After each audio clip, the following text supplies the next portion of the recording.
ബഹുമാനപ്പെട്ട അധ്യക്ഷ മീരാഭായ്, വേദിയിലും സദസ്സിലുമുള്ള സുഹൃത്തുക്കളെ നമസ്കാരം. ഞാൻ എൻ്റെ ദീർഘകാല സുഹൃത്ത് എം ഹരിദാസൻ്റെ നിർബന്ധം സഹിക്കവയ്യാതെയാണ് ഈ ചൂടുകാലത്ത് ഇങ്ങനൊരു പണി ഏറ്റത്. അത് കഴിഞ്ഞിട്ട് അദ്ദേഹം ഇവിടുന്ന് മുങ്ങും എന്ന് വളരെ വൈകിയാണ് എന്നോട് പറഞ്ഞത്. അപ്പോൾ എന്നോട് പറഞ്ഞു കാവുമ്പായി ഉണ്ടാവും. പിന്നെ ഞാൻ കുഴപ്പമില്ല, എന്നാൽ പിന്നെ കാവുമ്പായി പറഞ്ഞ മാതിരി എൻ്റെ പഴയ സുഹൃത്താണ്. അദ്ദേഹം ഇന്ന് രാവിലെ അമേരിക്കയിൽ നിന്ന് വിളിച്ചപ്പോഴാണ് അദ്ദേഹത്തിന് എത്ര ബേജാറുണ്ട് ഈ കാര്യത്തിൽ എന്നെനിക്ക് മനസ്സിലായി. അതുകൊണ്ട് ജനാധിപത്യം, മതേതരത്വം, ശാസ്ത്രബോധം എന്നതാണ് എൻ്റെ സംഭാഷണ വിഷയം. ഞാൻ ശാസ്ത്രം പഠിച്ച ഒരാളല്ല. ഞാൻ പ്രീ ഡിഗ്രിക്ക് ചരിത്രം പഠിച്ചു, ഡിഗ്രിക്ക് സോഷ്യോളജി പഠിച്ചു, പിന്നെ എം എക്കും എം ഫിലിനും പി എച്ച് ഡിക്കൊക്കെ മലയാള സാഹിത്യവും ഭാഷയൊക്കെയായിരുന്നു എൻ്റെ വിഷയം. പക്ഷേ എനിക്ക് തീർത്ത് പറയാൻ സാധിക്കും, ഞാൻ ശാസ്ത്രബോധം ഉള്ള ഒരാളാണ്. ശാസ്ത്രജ്ഞാനം ഇല്ലാതെ ശാസ്ത്രബോധം ഉണ്ടാകുമോ? ഉണ്ടാവും. ശാസ്ത്രജ്ഞാനം ഉണ്ടായിട്ട് ശാസ്ത്രബോധം ഇല്ലാത്ത അനവധി ആളുകളെ കാണുന്നില്ലേ? ഇപ്പം നരേന്ദ്രമോദി അധികാരത്തിൽ വന്നു കഴിഞ്ഞിട്ടാണ് ഒരു വലിയ ശാസ്ത്ര പണ്ഡിതൻ 7000 കൊല്ലം മുമ്പ് ഇന്ത്യയിൽ വിമാനമുണ്ടായിരുന്നു എന്ന് പറഞ്ഞ് ഈ ലോകത്തിന് മുമ്പിൽ നമ്മളെ നാണം കെടുത്തിയത്. അപ്പോൾ ഞാൻ പറയുന്നത്, ശാസ്ത്രജ്ഞാനം ഉണ്ടായാലും ശാസ്ത്രബോധം എന്ന് പറയുന്നത് കാര്യകാരണ ചിന്തയാണ്. എന്തെങ്കിലും ഒരു കാര്യമുണ്ടെങ്കിൽ അതിനൊരു കാരണം ഉണ്ടാവും, അതിനൊരു പരസ്പര ബന്ധമുണ്ട്. ചിലപ്പോൾ നമ്മൾ തിരിച്ചറിയുന്നുണ്ടാവും, നമ്മൾ കണ്ടെത്തിയിട്ടുണ്ടാവും, അല്ലെങ്കിൽ കണ്ടെത്തിയിട്ടുണ്ടാവില്ല, അങ്ങനെയൊന്നുണ്ട്. അപ്പോൾ ഈ യുക്തിബോധമാണ് വാസ്തവത്തിൽ ശാസ്ത്രബോധം എന്ന് പറയുന്നതാണ് എൻ്റെ വിചാരം. പക്ഷേ വലിയ യുക്തിയുള്ള ഒരാളായിരുന്നു കുട്ടിക്കൃഷ്ണമാരാർ. നമ്മുടെ മലയാള ഗദ്യത്തിൽ ഇത്രയും യുക്തി ഞാൻ വേറെ കണ്ടിട്ടില്ല. അദ്ദേഹത്തിൻ്റെ അവസാന കാലം എന്ന് പറയുന്നത് സായി ഭക്തനായി, സായി ദൈവമാണ് എന്ന് സ്ഥാപിച്ചുകൊണ്ട് നിരന്തരം ലേഖനം എഴുതുന്ന ദയനീയ ദൃശ്യമാണ് ഞങ്ങൾ കണ്ടത്. ഇതുപോലെ വലിയ ശാസ്ത്ര പണ്ഡിതൻ, മലയാളത്തിൽ ശാസ്ത്ര സാഹിത്യം ഉണ്ടാക്കിയ ഡോക്ടർ കെ ഭാസ്കരൻ നായർ. ഞങ്ങളുടെയൊക്കെ പേരിന് കൂടെ ഡോക്ടർ എന്ന് പറയുമ്പോഴല്ല ഭാസ്കരൻ നായരെ പറ്റി പറയുന്നത്. അദ്ദേഹം DSc ആണ്, ഡോക്ടർ ഓഫ് സയൻസാണ്. അദ്ദേഹം ഈ പറഞ്ഞ മാതിരി ആൾദൈവങ്ങളുടെ സായി ഭക്തനായിട്ട് അവസാനിച്ചു പോയ ഒരാളാണ്. അപ്പോൾ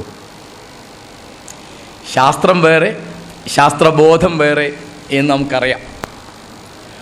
അത്തരം കാര്യങ്ങൾക്ക് വേണ്ടി പ്രവർത്തിക്കുന്ന ഒരു വലിയ പ്രസ്ഥാനത്തിൻ്റെ ആളുകളോടാണ് ഞാൻ സംസാരിക്കുന്നത്. അന്ധവിശ്വാസങ്ങൾക്കും അനാചാരങ്ങൾക്കും എതിരായിട്ട്, ദുരാചാരങ്ങൾക്കെതിരായിട്ട്, അതുപോലെ എന്താണ് പ്രകൃതി, എന്താണ് പുഴ, എന്താണ് മല, എന്താണ് പാറ എന്ന് നാട്ടുകാരെ പഠിപ്പിക്കാൻ വേണ്ടി നമ്മുടെ നവോത്ഥാന ചരിത്രത്തിൻ്റെ തുടർച്ച വലിയൊരളവ് ഞാൻ കാണുന്നത് ശാസ്ത്ര സാഹിത്യ പരിഷത്തിലാണ്. അതുകൊണ്ട് നിങ്ങൾക്കറിയാത്ത ഏതെങ്കിലും വിഷയമാണ് ഞാൻ പറയുന്നത് എന്നുള്ള യാതൊരു നാട്യവും എനിക്കില്ല. നമ്മൾ കൂട്ടായിട്ട് ചില കാര്യങ്ങൾ ആലോചിക്കുന്നു എന്ന് മാത്രമേ. ഇപ്പോൾ ആൾ ചോദിക്കാറുണ്ട്, എല്ലാവരും എപ്പോഴും മതേതരത്വം എന്നിങ്ങനെ പറഞ്ഞുകൊണ്ടിരിക്കുന്നു, വേറെ ഒരു ഭാഗത്ത് മതരാഷ്ട്രവാദം മൂത്ത് വരികയും ചെയ്യുന്നു. ചെറിയ പ്രശ്നമല്ല. ഏറ്റവും പുതുതായിട്ട് നമ്മൾ കേൾക്കുന്നത്, നമ്മൾ ഒരിക്കലും കേൾക്കേണ്ടി വരും എന്ന് വിചാരിക്കാത്ത വാക്കുകളാണ്. മഹാരാഷ്ട്രയിൽ ഗോവധം നിരോധിച്ചു. പിന്നെ കേൾക്കുന്നത് ഹിന്ദു കുടുംബിനികൾ 10 പ്രസവിക്കണം എന്നാണ്. പിന്നെ നമ്മൾ കേൾക്കുന്നത് ക്രിസ്ത്യാനികളെയും മുസ്ലിങ്ങളെയും ഷണ്ഡീകരിച്ചു വിടണം എന്നാണ്. വേറെ കേൾക്കുന്നത് അവരുടെ വോട്ടവകാശം ഇല്ലാതെയാക്കണം. ഞാൻ ചെറിയൊരു സൂചന പറയാണ്. ജനാധിപത്യവും മതേതരത്വവും ഒന്നാണ് എന്നായിരിക്കുന്നു. മതേതരത്വമില്ലെങ്കിൽ ജനാധിപത്യമില്ല, ജനാധിപത്യമില്ലെങ്കിൽ മതേതരത്വമില്ല എന്ന് ആണ് നമ്മുടെ രാഷ്ട്രീയ വളർച്ച എത്തി നിൽക്കുന്നത്. അപ്പം ഞാൻ എളുപ്പത്തിൽ മനസ്സിലാവുന്ന ഉദാഹരണം പറയാം. നമ്മുടെ ധനകാര്യമന്ത്രി KM മാണിക്കെതിരായിട്ട് ഒരു അഴിമതി ആരോപണമുണ്ട്. അതൊന്നുകിൽ തെറ്റാണ് അല്ലെങ്കിൽ ശരിയാണ്.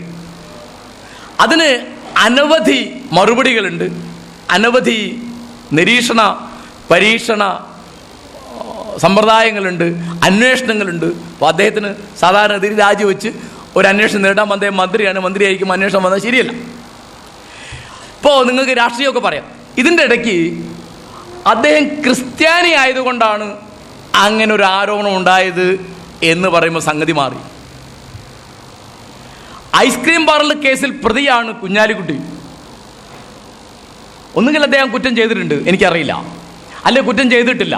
അത് കോടതിയിൽ തെളിയിക്കേണ്ടതാണ്. അദ്ദേഹത്തിന് കോടതി പോകേണ്ട ആവശ്യം വന്നിട്ടില്ല. പക്ഷേ അത് അദ്ദേഹം മുസ്ലിം ആയതുകൊണ്ടാണ് അങ്ങനെ ഒരു ആരോപണം തന്നെ വരുന്നത് എന്ന് പറയുമ്പോൾ സംഗതി മാറി.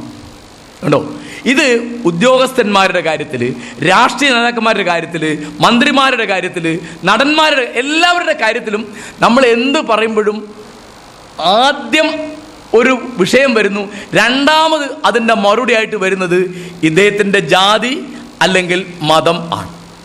അപ്പം നമ്മുടെ ജനാധിപത്യത്തിൻ്റെ ഏറ്റവും വലിയ വെല്ലുവിളിയായി തീർന്നുകൊണ്ടിരിക്കുകയാണ് മതേതരത്വം. ഇതൊരു പുതിയ പ്രശ്നമാണ്. മഹാത്മാഗാന്ധി ഈ വാക്ക് ഉപയോഗിച്ചിട്ടേ ഇല്ല.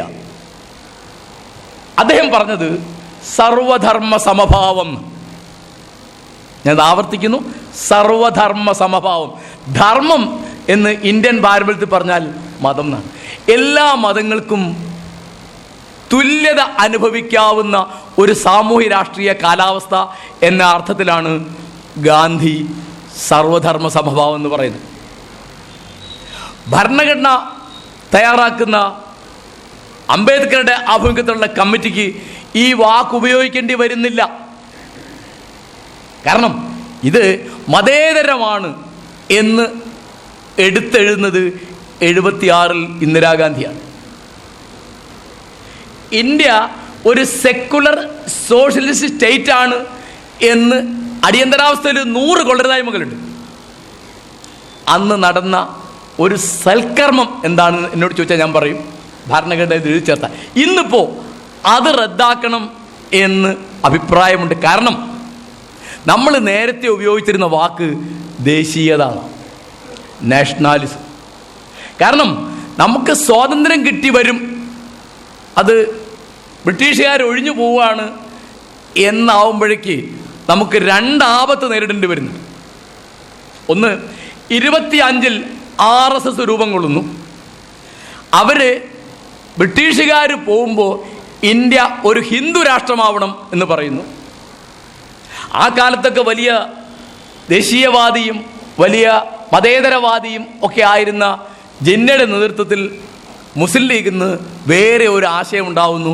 ആ ആശയം എന്ന് പറയുന്നത് ദേശീയത എന്നത് മതം കൊണ്ട് നിർണ്ണയിക്കുന്നതെന്നാണ്.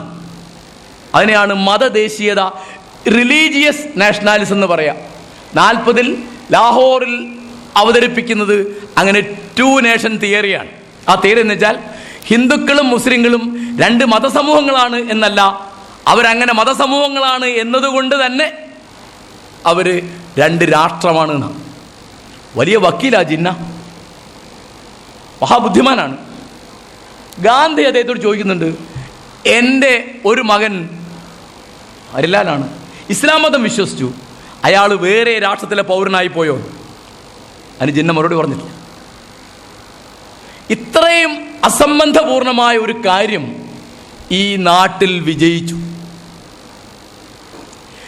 റിലീജിയസ് നാഷണാലിസം, മതദേശീയത എന്ന് മുസ്ലിം ലീഗ് പറഞ്ഞപ്പോൾ അന്ന് കോൺഗ്രസ്സിന്, ദേശീയവാദികൾക്ക് പറയാണ്ടായിരുന്ന മറുപടി ഞങ്ങൾ നാഷണലിസ്റ്റുകളാണ് എന്ന്.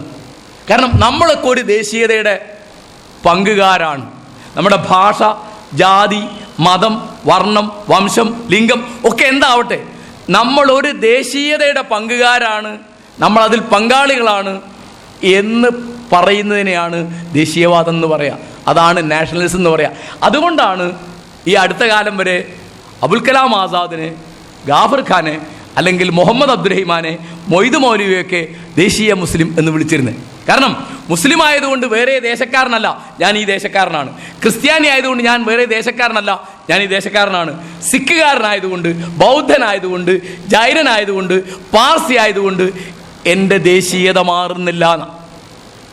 അങ്ങനെ മാറും എന്നായി ഇന്ത്യ വിഭജിച്ചു. 7 ദിവസം കൊണ്ട് മരിച്ചുപോയത് 1,00,000 ആളുകളാണ്. ആ ചുരുങ്ങിയ കാലം കൊണ്ട് അഭയാർത്ഥികളായത് 10 ലക്ഷമാണ്. മുസ്ലിമിനെ രക്ഷിക്കാൻ എന്ന് പറഞ്ഞാൽ പാകിസ്ഥാൻ ഉണ്ടായത്. ഗാന്ധി അന്ന് പറഞ്ഞിരുന്നു, അസത്യമാണിത്. പാകിസ്ഥാൻ എന്ന രാഷ്ട്രത്തിൻ്റെ പിറവി അസത്യമാണ്, സത്യമല്ല. അത് സത്യമല്ല എന്ന് 71 ആവുമ്പോഴേക്ക് തെളിഞ്ഞു. എന്തു പറ്റി? ഇന്ന് ബംഗ്ലാദേശ് എന്നറിയപ്പെടുന്ന പാകിസ്ഥാന്റെ കിഴക്കൻ ഭാഗം ഭാഷയുടെ പേരിൽ വേറെ രാഷ്ട്രമായി തീർന്നു. ആ രാഷ്ട്രം ഉണ്ടാവാൻ വേണ്ടി നടന്ന സമരം കലാപമായി തീരുകയും പട്ടാളം ഇറങ്ങുകയും പാകിസ്ഥാൻ പട്ടാളവും അവിടുത്തെ മതമൗലികവാദികളും കൂടി അവിടുത്തെ ദേശീയവാദികളെ, അവിടുത്തെ രാഷ്ട്രീയ പ്രവർത്തകരെ കൊന്നു തീർത്തതിൻ്റെ കണക്ക് 30 ലക്ഷം. ബംഗ്ലാദേശിൻ്റെ ചരിത്രത്തിൽ പറയാണ് 30 ലക്ഷം ആളാണ് ആ രാഷ്ട്രപിറവിക്ക് വേണ്ടി മരിച്ചത്.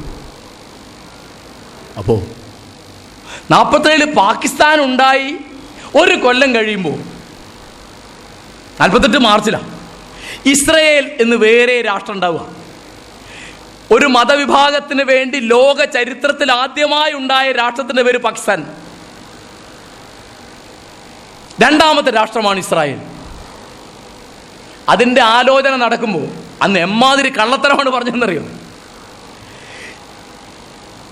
ജനതയില്ലാത്ത ഒരു രാഷ്ട്രം രാഷ്ട്രമില്ലാത്തൊരു ജനതയ്ക്ക് കൊടുക്കുന്നു എന്നാണ്. 3000 കൊല്ലത്തെ ചരിത്രമുണ്ട് ഇന്ന് ഇസ്രയേൽ എന്നറിയപ്പെടുന്ന പ്രദേശത്തെ അറബിവാസത്തിന്. അതിൻ്റെ ചർച്ച നടക്കുമ്പോൾ ഗാന്ധി ചോദിച്ചിരുന്നു, നിങ്ങൾ എന്താ പറയുന്നത് എനിക്ക് മനസ്സിലാവുന്നില്ല. യഹൂദൻ ഏത് നാട്ടുകാരനാണ്? ബ്രിട്ടനിൽ ജനിച്ച യഹൂദൻ ബ്രിട്ടീഷുകാരനാണ്, ഇന്ത്യയിൽ ജനിച്ച യഹൂദൻ ഇന്ത്യക്കാരനാണ്, അമേരിക്കയിൽ ജനിച്ച യഹൂദൻ അമേരിക്കക്കാരനാണ്. അല്ലാതെ യഹൂദൻ എന്നൊരു രാഷ്ട്രം മതത്തിൻ്റെ പേരിലുണ്ടാവുക. ഈ 65 കൊല്ലത്തെ ചരിത്രത്തിലേക്ക് എപ്പോഴെങ്കിലും ഒന്ന് തിരിഞ്ഞു നോക്കിയാൽ ലോകത്തുള്ള ഏത് വ്യക്തിക്കും എളുപ്പത്തിൽ മനസ്സിലാവും, ഈ മതരാഷ്ട്രവാദം കൊണ്ട്, മതരാഷ്ട്രീയം കൊണ്ട് ആ സമുദായത്തിനാണ് ഏറ്റവും ആപത്ത്. പാകിസ്ഥാൻ കൊണ്ട് ഏറ്റവും ആപത്തുണ്ടായത് ആർക്കാണ്? മുസ്ലിങ്ങൾക്കാണ്. യഹൂദരാഷ്ട്രം കൊണ്ട്, ഇസ്രായേലിനെ കൊണ്ട് ഏറ്റവും ആപത്തുണ്ടായത് ആർക്കാ? യഹൂദന്മാർക്കാണ്. ഞാൻ ചെറിയ കാര്യം പറയാം. ഇവിടെ മട്ടാഞ്ചേരിയിൽ സിനഗോഗ് ഉണ്ട്. സിനഗോഗ് എന്ന് പറഞ്ഞാൽ യഹൂദന്മാരുടെ ക്ഷേത്രത്തിന് പറയുന്ന പേരാണ്. അവിടെ പോയൊക്കെ കാണാൻ ചുമരിൽ ഒരു പ്ലേക്ക് ഉണ്ട്. ആ പ്ലേക്കിൽ എഴുതി വെച്ചിട്ടുണ്ട്, ഇവിടെ ഇന്ന കൊല്ലത്തിൽ യഹൂദന്മാർ വന്നു. എന്നിട്ട് പറയാണ്, യഹൂദന്മാർക്ക് ഒരു തരമായ പീഡനവും ഈ നാട്ടിൽ അനുഭവിക്കേണ്ടി വന്നിട്ടില്ല. കൊച്ചിയിൽ, കേരളത്തിൽ മലബാർ തീരം അവർ ഇവിടുന്ന് അവർക്കിവിടെ പാട്ടുകളുണ്ടായിരുന്നു. അങ്ങനെ പുസ്തകം തന്നെ ഉണ്ട്, ഇവിടുത്തെ കേരളത്തിലെ യഹൂദന്മാരുടെ പാട്ടുകളെ പറ്റിയും കലകളെ പറ്റിയൊക്കെ. കാർഗോളിയിൽ നിന്നാണ് ആ പുസ്തകത്തിൻ്റെ പേര്. DC അടിച്ചിട്ടുണ്ട് ആ പുസ്തകം. ഇപ്പോൾ കൊച്ചിയിൽ നിന്നും ന്യൂയോർക്കിൽ നിന്നും അറേബ്യയിൽ നിന്നും ബോംബെയിൽ നിന്നും എല്ലാവരും കൂടി കുടിയേറി അവിടെ വളരെ കൃത്രിമമായൊരു രാഷ്ട്രമുണ്ടാക്കി. ഇനിയിപ്പോൾ അവർക്ക് എന്ത് വേണം? പലസ്തീൻ, ആ ഗാസ, വെസ്റ്റ് ബാങ്ക് എല്ലാം കയ്യിലാക്കിയിട്ട് ഒരു വിശാല ഇസ്രായേൽ ഉണ്ടാക്കണം. പാകിസ്ഥാനിൽ വെറുതെ ഞാൻ പറഞ്ഞു കേൾക്കണ്ട, പത്രത്തിൽ അവിടെ ആദ്യം അവർ കൊല്ലാൻ തീരുമാനിച്ചത് മുഹമ്മദ് അലി ജിന്നയുടെ സമുദായമായ ഷിയാക്കളെയാണ്. പിന്നെ കൊന്നു തീർക്കാൻ വിചാരിച്ചത് അഹമ്മദികളെയാണ്. 53 ചരിത്രത്തിൽ ഏറ്റവും കുപ്രസിദ്ധി നേടിയ അഹമ്മദി വിരുദ്ധ കലാപം നടന്നു പാകിസ്ഥാനിൽ. കാരണം അവർ മുസ്ലിങ്ങളല്ല. മുസ്ലിമിന് വേണ്ടി ഒരു രാഷ്ട്രം വേണം എന്നുള്ള വാദത്തെ പിന്തുണച്ച കൂട്ടരാണ് അഹമ്മദികൾ. 36 മുസ്ലിം ലീഗിൻ്റെ പ്രസിഡന്റായിരുന്നു ഇക്ബാൽ. 37 പ്രസിഡന്റ് ആകുന്നത് അഹമ്മദികളുടെ കൂട്ടത്തിൽ ഏറ്റവും വലിയ നിയമപണ്ഡിതനായിരുന്ന സഫറുല്ലാ ഖാൻ. 53 അഹമ്മദികളെ അമുസ്ലിം ന്യൂനപക്ഷമായി പ്രഖ്യാപിക്കണം എന്ന് പറഞ്ഞ് കലാപം നടക്കുകയാണ്. ആ കലാപത്തിൽ ആയിരക്കണക്കിന് ആൾ മരിച്ചു. ജമായത്തെ ഇസ്ലാമിയുടെ സ്ഥാപകൻ അബുൽ-അല മൗദൂദിയെ 53 പാകിസ്ഥാൻ പഞ്ചാബിലെ സൈനിക കോടതി തൂക്കാൻ വിധിച്ചതാണ്. നിങ്ങൾ ഓർത്തിരിക്കണത്. ഈ കലാപത്തിന് മുഴുവൻ കാരണം ഖാദിയാനി മസ്അല എന്ന് പറഞ്ഞ് മൗദൂദി എഴുതിയ ഒരു പുസ്തകമാണ് എന്ന് അവിടുത്തെ ചീഫ് ജസ്റ്റിസ് ആയിരുന്ന മുനീറിൻ്റെ നേതൃത്വത്തിലുള്ള മുനീർ റിപ്പോർട്ട് കമ്മീഷൻ കണ്ടെത്തി. പിന്നെ അത് ജീവപര്യന്തമാക്കി. പിന്നെ 55 2 കൊല്ലം കഴിഞ്ഞപ്പോൾ അദ്ദേഹത്തെ വിട്ടയച്ചു. ഇന്ന് വെറുതെ ആലോചിക്കുക, വേറെ ഒന്നും വേണ്ട. എത്ര അമ്പലങ്ങൾ ഇന്നത്തെ പത്രത്തിലുണ്ട് അവിടുത്തെ ക്ഷേത്രം നശിപ്പിച്ചത് ആ അക്രമികൾ പുനർനിർമ്മിച്ചു കൊടുക്കണം എന്ന് പറഞ്ഞ് ഇസ്ലാമാബാദിലെ സുപ്രീം കോടതിയുടെ വിധി. അമ്പലങ്ങൾ കത്തിക്കുന്നു, ഹിന്ദുക്കളുടെ നേരിക്കുക. മുസ്ലിങ്ങളുടെ പള്ളികൾ എത്രയാ അവർ കത്തിച്ചത്, എത്രയാ ബോംബിട്ട് തകർത്തത്, എത്ര ശവകുടീരങ്ങളാണ് അവർ നശിപ്പിച്ചത്, എത്ര ചരിത്ര സ്മാരകങ്ങളാണ് നശിപ്പിച്ചത്. കാരണം ഇസ്ലാം ഏതാണ്ട് തർക്കം വരും. കണ്ടോ, ഇത് ജനാധിപത്യമല്ല. ജനാധിപത്യം എന്നൊരു സാധനത്തിന് ഇവിടെ ഇടയില്ല. എന്താ ഉള്ളത്? ഈ മതം ഏതാണ്, ജാതി ഏതാണ് തീരുമാനിക്കുക. ഞാൻ പറഞ്ഞു വരുന്നത്, നമ്മുടെ സമീപ ഭൂതകാല ചരിത്രത്തിലേക്ക് നോക്കിയാൽ മതേതരമായിട്ടല്ലാതെ ജനാധിപത്യത്തിന് നിലനിൽക്കാൻ സാധിക്കുകയില്ല എന്ന് നമ്മുടെ ചരിത്രം, നമ്മുടെ അനുഭവം കാണിക്കുന്നുണ്ട്. ആളുകൾക്ക് എന്താ പ്രശ്നം? ഇപ്പോൾ ശാസ്ത്രസാഹിത്യ പരിഷത്ത് ഇതിനെ പറ്റിയാണ് പറയുന്നത്. ശാസ്ത്രസാഹിത്യ പരിഷത്ത് പറയുന്നത് നിങ്ങളിങ്ങനെ വികാരം കൊള്ളരുതെന്നാണ്. മനുഷ്യന് വികാരം മാത്രമല്ല, വിചാരമുണ്ട്, വിവേകമുണ്ട്. ഈ വിചാരത്തിൻ്റെയും വിവേകത്തിൻ്റെയും വഴിക്ക് പോയാൽ മാത്രമേ നമുക്ക് സമാധാനമായി ഒന്നിച്ച് ജീവിക്കാൻ സാധിക്കുകയുള്ളൂ. അപ്പോൾ ദൈവമുണ്ടോ ഇല്ലേ എന്നതല്ല പ്രശ്നം. ബുദ്ധനോട് ചോദിച്ചു ഈശ്വരനുണ്ടോ എന്ന്. അദ്ദേഹം പറഞ്ഞു എനിക്ക് അറിഞ്ഞുകൂടാ. അദ്ദേഹത്തിൻ്റെ ശിഷ്യന്മാർ പിന്നെ അദ്ദേഹത്തെ ദൈവമാക്കി. അതിപ്പോൾ ഒരു നിവൃത്തിയില്ല. അപ്പോൾ നാരായണഗുരുവിന് ഒരു നിവൃത്തിയില്ലല്ലോ. നാരായണഗുരു എന്താ ചെയ്യുക? അദ്ദേഹം എന്താ? അപ്പോൾ കേട്ടോ, ഒരിക്കൽ ബുദ്ധൻ പറഞ്ഞത് ഇംഗ്ലീഷിൽ അതിപ്രസിദ്ധമായൊരു ചൊല്ലുപോലെ പ്രചരിക്കുന്നുണ്ട്. എൻ്റെ ആദി ദൈവത്തിൻ്റെ നിഗൂഢതയെ പറ്റിയല്ല, മനുഷ്യജീവികളുടെ ദുരിതങ്ങളെ പറ്റിയാണെന്ന്. I am not worried about the mystery of God, I am worried about the miseries of human beings. ദൈവം ഉണ്ടായിക്കോട്ടല്ലേ വേണ്ട. എന്നോട് ചോദിച്ചു, ഞാൻ പറയാറുണ്ട് ഇപ്പം ദൈവമുണ്ട്, എനിക്ക് വാസ്തവത്തിൽ അറിഞ്ഞൂടാ കേട്ടോ, എനിക്ക് അറിഞ്ഞൂടാ ദൈവം ഉണ്ടോ ഇല്ലെന്ന് എനിക്ക് അറിഞ്ഞൂടാ. കാരണം എൻ്റെ ഒരു വിഷയത്തിൽ എനിക്കൊരു അത്യാവശ്യം തോന്നിയിട്ടില്ല. ഉണ്ടായിക്കോട്ടെ, എനിക്കൊരു തിരക്കടുമില്ല. പിന്നെ ദൈവത്തെ കൊണ്ട് എനിക്കൊരു അത്യാവശ്യമില്ല, എന്നെക്കൊണ്ട് അദ്ദേഹത്തിന് തീരെ അത്യാവശ്യം ഉണ്ടാകാൻ വഴിയില്ല. കാരണം ദൈവമല്ലേ, അതുകൊണ്ട് ഒരു ബുദ്ധിമുട്ടില്ല. അപ്പോൾ അങ്ങനെ ഉണ്ടായിക്കോട്ടെ. അപ്പോൾ നേരെ മറിച്ച് ഇതാണ് ഏറ്റവും വലിയ പ്രശ്നം. നമ്മുടെ ഇപ്പോൾ മോദി ഞാൻ ഉദാഹരണം പറയാട്ടോ, മോദിക്ക് മാത്രമല്ല ഇത്. മോദി അധികാരത്തിൽ വരുമ്പോൾ ഉണ്ടാവുന്ന ഒരു സംഗതി, ഇവിടുത്തെ ഏറ്റവും വലിയ പ്രശ്നം മതമാണെന്ന് വന്നിരിക്കുക. ഇന്ത്യൻ പാരമ്പര്യത്തിൻ്റെ നമുക്കറിയുന്ന ഏറ്റവും വലിയ വ്യാഖ്യാതാവ് സ്വാമി വിവേകാനന്ദൻ പറയും, പട്ടിണി കിടക്കുന്നവനോട് മതത്തെപ്പറ്റി സംസാരിക്കുന്നത് അവനെ അവമാനിക്കലാണ്. കണക്ക് നമുക്കറിയാം. ഇന്ത്യയിൽ 80% ആളുകൾക്കും ഒരു ദിവസം 20 രൂപയിൽ കൂടുതൽ വരുമാനമില്ല. നമ്മുടെ എല്ലാ പ്രശ്നവും തീരും. എന്താണ്? അയോധ്യയിലെ പള്ളി പൊളിച്ചാൽ മതി, അല്ലെങ്കിൽ രാമക്ഷേത്രം ഉണ്ടാക്കിയാൽ മതി, അല്ലെങ്കിൽ ബാബരി പള്ളി പുനഃസൃഷ്ടിച്ചാൽ മതി, അല്ലെങ്കിൽ ശരീഅത്ത് ആണ് ലോകത്തിൻ്റെ രക്ഷാമാർഗം എന്ന് പറഞ്ഞാൽ മതി. കണ്ടോ, പ്രശ്നങ്ങളൊക്കെ പോയി.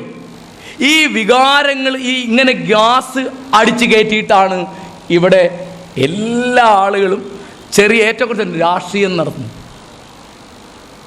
ഗാന്ധി പറയുന്നുണ്ട്, പട്ടിണിക്കാരൻ്റെ മുമ്പിൽ അപ്പത്തിൻ്റെ രൂപത്തിലല്ലാതെ പ്രത്യക്ഷപ്പെടാൻ ദൈവത്തിന് ധൈര്യം ഉണ്ടാവില്ല. വേറെ ദൈവമൊന്നുമില്ല അവന്. അപ്പോൾ ഈ സാധു മനുഷ്യന്മാരെ ഇപ്പോൾ എല്ലാ പ്രശ്നവും കഴിഞ്ഞു. അപ്പോൾ ഇനിയിപ്പോൾ ഒരു പ്രശ്നം ബാക്കിയുള്ള ആ രാമക്ഷേത്രം കൂടെ അങ്ങോട്ട് ഉണ്ടാക്കിയാൽ ഇവിടുത്തെ 120 കോടി ജനങ്ങളുടെ എല്ലാ പ്രശ്നവും തീരും. ആലോചിച്ച് നോക്കൂ. ഏതെങ്കിലും മുസ്ലിം എന്ന വികാരമുള്ളൊരുത്തിന് മനസ്സിലായോ അന്ന് 47-ൽ വിഭജിക്കപ്പെടുന്നത് പ്രധാനമായും ഒരു രാഷ്ട്രമല്ല, ഒരു സമുദായമാണ്?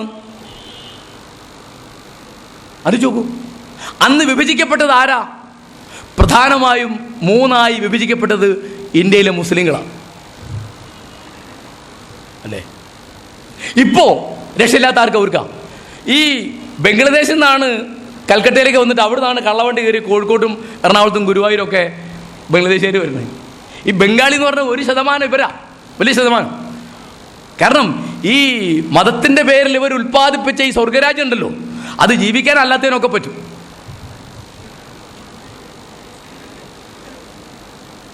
ആലോചിച്ചോ. ഇപ്പോൾ ഞാൻ ഒറ്റ കാര്യം പറയാം. ഈ മതേതര രാജ്യമായതിൻ്റെ നിങ്ങൾ ഇവിടുത്തെ വിശ്വാസികളോട് ചോദിക്കണം. സൗദി അറേബ്യയിൽ ഉള്ളതിനേക്കാൾ വിശ്വാസ സ്വാതന്ത്ര്യം ഇപ്പോഴും ഇന്ത്യയിൽ മുസ്ലിമിനുണ്ട്. ഞാൻ തെളിവ് വരാം. ഇവിടുത്തെ മമ്മിയൂരോ ഗുരുവായൂരുള്ള ഒരു പള്ളിയിൽ വെള്ളിയാഴ്ച മലയാളത്തിൽ അല്ലെങ്കിൽ അറബിയിൽ സംസാരിക്കുന്ന ഒരു ഇമാമിനോട് നിങ്ങൾ എന്താണ് സംസാരിക്കാൻ പോകുന്നത് എന്ന് മുൻകൂട്ടി എഴുതി തരണം, അത് മാത്രമേ സംസാരിക്കാൻ പാടുള്ളൂ എന്ന് ഇവിടുത്തെ SI പോയി പറയൂ. പറഞ്ഞാൽ നിങ്ങൾ സമ്മതിക്കോ? സൗദി അറേബ്യയിൽ അങ്ങനെ വേണം കേട്ടോ. സൗദി അറേബ്യയിൽ നിങ്ങൾ വെള്ളിയാഴ്ച മിമ്പറിൻ്റെ മുകളിൽ നിന്ന്, മിമ്പർ എന്നതിന് പറയാം, മിമ്പറിൻ്റെ മുകളിൽ നിന്ന് ഖത്തീബ് കുത്തുവ പറയുന്ന ആൾ എന്ത് പറയും എന്ന് നേരത്തെ പോലീസിന് വിവരം കൊടുക്കണം. മനസ്സിലായില്ലേ? അപ്പോൾ ഇവിടെ ഒരു പള്ളി ഉണ്ടാക്കണം, പൈസൻ്റെ പള്ളി ഉണ്ടാക്കാമല്ലോ, അല്ലേ? നിങ്ങൾക്ക് ഒരു 5 സെൻറ്റ് സ്ഥലം വാങ്ങാൻ അതിന് അനുമതി കിട്ടിയ പള്ളി ഉണ്ടാക്കാം. സൗദി അറേബ്യ പള്ളി ഉണ്ടാക്കാൻ പറ്റില്ല. പള്ളിയാരുണ്ടാക്കും? പള്ളി ഗവൺമെൻറ് ഉണ്ടാക്കും. നിങ്ങൾ പറഞ്ഞാൽ മതി ഇവിടെ ഒരു പള്ളി വേണം. കാരണം ഗവൺമെൻറ്റിൻ്റെ സ്വന്തമായ മതമുണ്ട് അവിടെ. അവർ പറയുന്ന സലഫി മതമാണ് ഇസ്ലാം മതം, അവർക്കറിയാം. വേറെ ഒന്നും ഇസ്ലാം മതമല്ല. അതുകൊണ്ട് നിങ്ങൾ വേറെ ഏതെങ്കിലും പള്ളി, വേറെ ഒരു മതക്കാരൻ്റെ ക്ഷേത്രവും അവിടെ പറ്റില്ല. അവിടെ ഗുരുദ്വാര ഉണ്ടാക്കാനോ ചർച്ച് ഉണ്ടാക്കാനോ അമ്പലം ഉണ്ടാക്കാനോ ഒന്നും ആലോചിക്കേണ്ട. അങ്ങനെ പണിയില്ല. പരസ്യമായിട്ട് നിങ്ങൾക്ക് ഒരാളെ ആരാധിക്കാൻ പറ്റില്ല, കുരിശ് എവിടെയും വെക്കാൻ പറ്റില്ല. ഇതാണ് സൗദി അറേബ്യയിലെ സ്ഥിതി. കാര്യം മനസ്സിലാവും. അവിടെ ഒരു മുസ്ലിം പള്ളി കയറ്റാൻ നിങ്ങൾക്ക് അനുവാദമില്ല. രാജാധിപത്യമാണ്. ആ രാജ്യം ഭരിക്കുന്നത് സൽമാൻ എന്ന പേരായ രാജാവാണ്. നമ്മൾ തെറ്റിദ്ധരിക്കുകയാണ്. ആ രാജ്യം വാസ്തവത്തിൽ എത്രയോ കാലമായി ഭരിക്കുന്നത് അമേരിക്കയാണ്. പാകിസ്ഥാനെ പറ്റി പറയും. അവിടെ 3A ആണ് ഭരിക്കുന്നത്. ഒന്ന് അള്ളാഹ്, ഒരു മുടക്കില്ല, നമ്മൾ പറഞ്ഞാൽ മതി. പിന്നെ ആർമി, പിന്നെ അമേരിക്ക. കാരണം 47 ഇത് വന്ന സമയത്ത് കേട്ടോ, ഞാൻ ജവഹർലാൽ നെഹ്റുവിനെ പറ്റി 2 കൈയും ഉയർത്തി അദ്ദേഹത്തിന് ഞാൻ അഭിവാദ്യം പറയുന്നു. കാരണം ഇത് അദ്ദേഹത്തിൻ്റെ കാലത്ത് ഇതൊരു ചേരിചേര ബ്ലോക്ക് ഉണ്ടാക്കി. പാകിസ്ഥാൻ അന്ന് അമേരിക്കൻ ബ്ലോക്ക് പോയി. അപ്പോൾ തീർന്നല്ലോ. അവിടെ ചെറിയ കാര്യം, അവിടെ ഉണ്ടായിരുന്ന ഏറ്റവും വലിയ പ്രശ്നങ്ങളിലൊന്ന് ഭൂപരിഷ്കരണമാണ്. എനിക്ക് കേരളത്തിൽ ഇത് പറയാം. കാരണം ഭൂപരിഷ്കരണം പൂർത്തിയായ ഒരു പ്രദേശമാണ് കേരളം. 57-ലെ EMSൻ്റെ മിനിസ്ട്രി അത് തുടങ്ങി. 70 ജനുവരി 1 കേരള ഗവൺമെൻറ് പ്രഖ്യാപനം വന്നു. കേരളത്തിൽ ഭൂപരിഷ്കരണം പൂർത്തിയായിരിക്കുന്നു. ഭൂപരിഷ്കരണം പൂർത്തിയായി വേറെ ഒരു സ്റ്റേറ്റ് ഉള്ളത് കാശ്മീരാണ്. അവിടെ ഷെയ്ഖ് അബ്ദുല്ല എന്ന് പറഞ്ഞ് വളരെ ദീർഘവർഷമുള്ളൊരു മുഖ്യമന്ത്രി ഉണ്ടായിരുന്നു. പാകിസ്ഥാനിൽ ഒരു സ്ഥലത്തും, ഒരു പഞ്ചാബിലോ സിന്ധിലോ എവിടെയും ഭൂപരിഷ്കരണ സംബന്ധമായി ഒരു പണിയെടുക്കാൻ പറ്റിയിട്ടില്ല. ഭൂട്ടോ ആലോചിച്ച് മുഴുവൻ പരാജയപ്പെടുത്തിയത് അവിടുത്തെ മുല്ലമാരാണ്, അവിടുത്തെ മൗലവിമാർ. കാരണം എന്താണ്? അത് അള്ളാഹ്ക്കെതിരാണ്. പിന്നെ ഒരു രക്ഷയില്ല. അള്ളാഹു എന്ന് പറഞ്ഞാൽ ഈ മുല്ലയായിരിക്കും. ഞാൻ പറയാറുണ്ടത് മതമൗലികവാദം എന്നല്ല അവരെ പറയേണ്ടത്, മതമൗലവികവാദം എന്നാണ് ഇവരെ ഇത് പറയുന്നത്.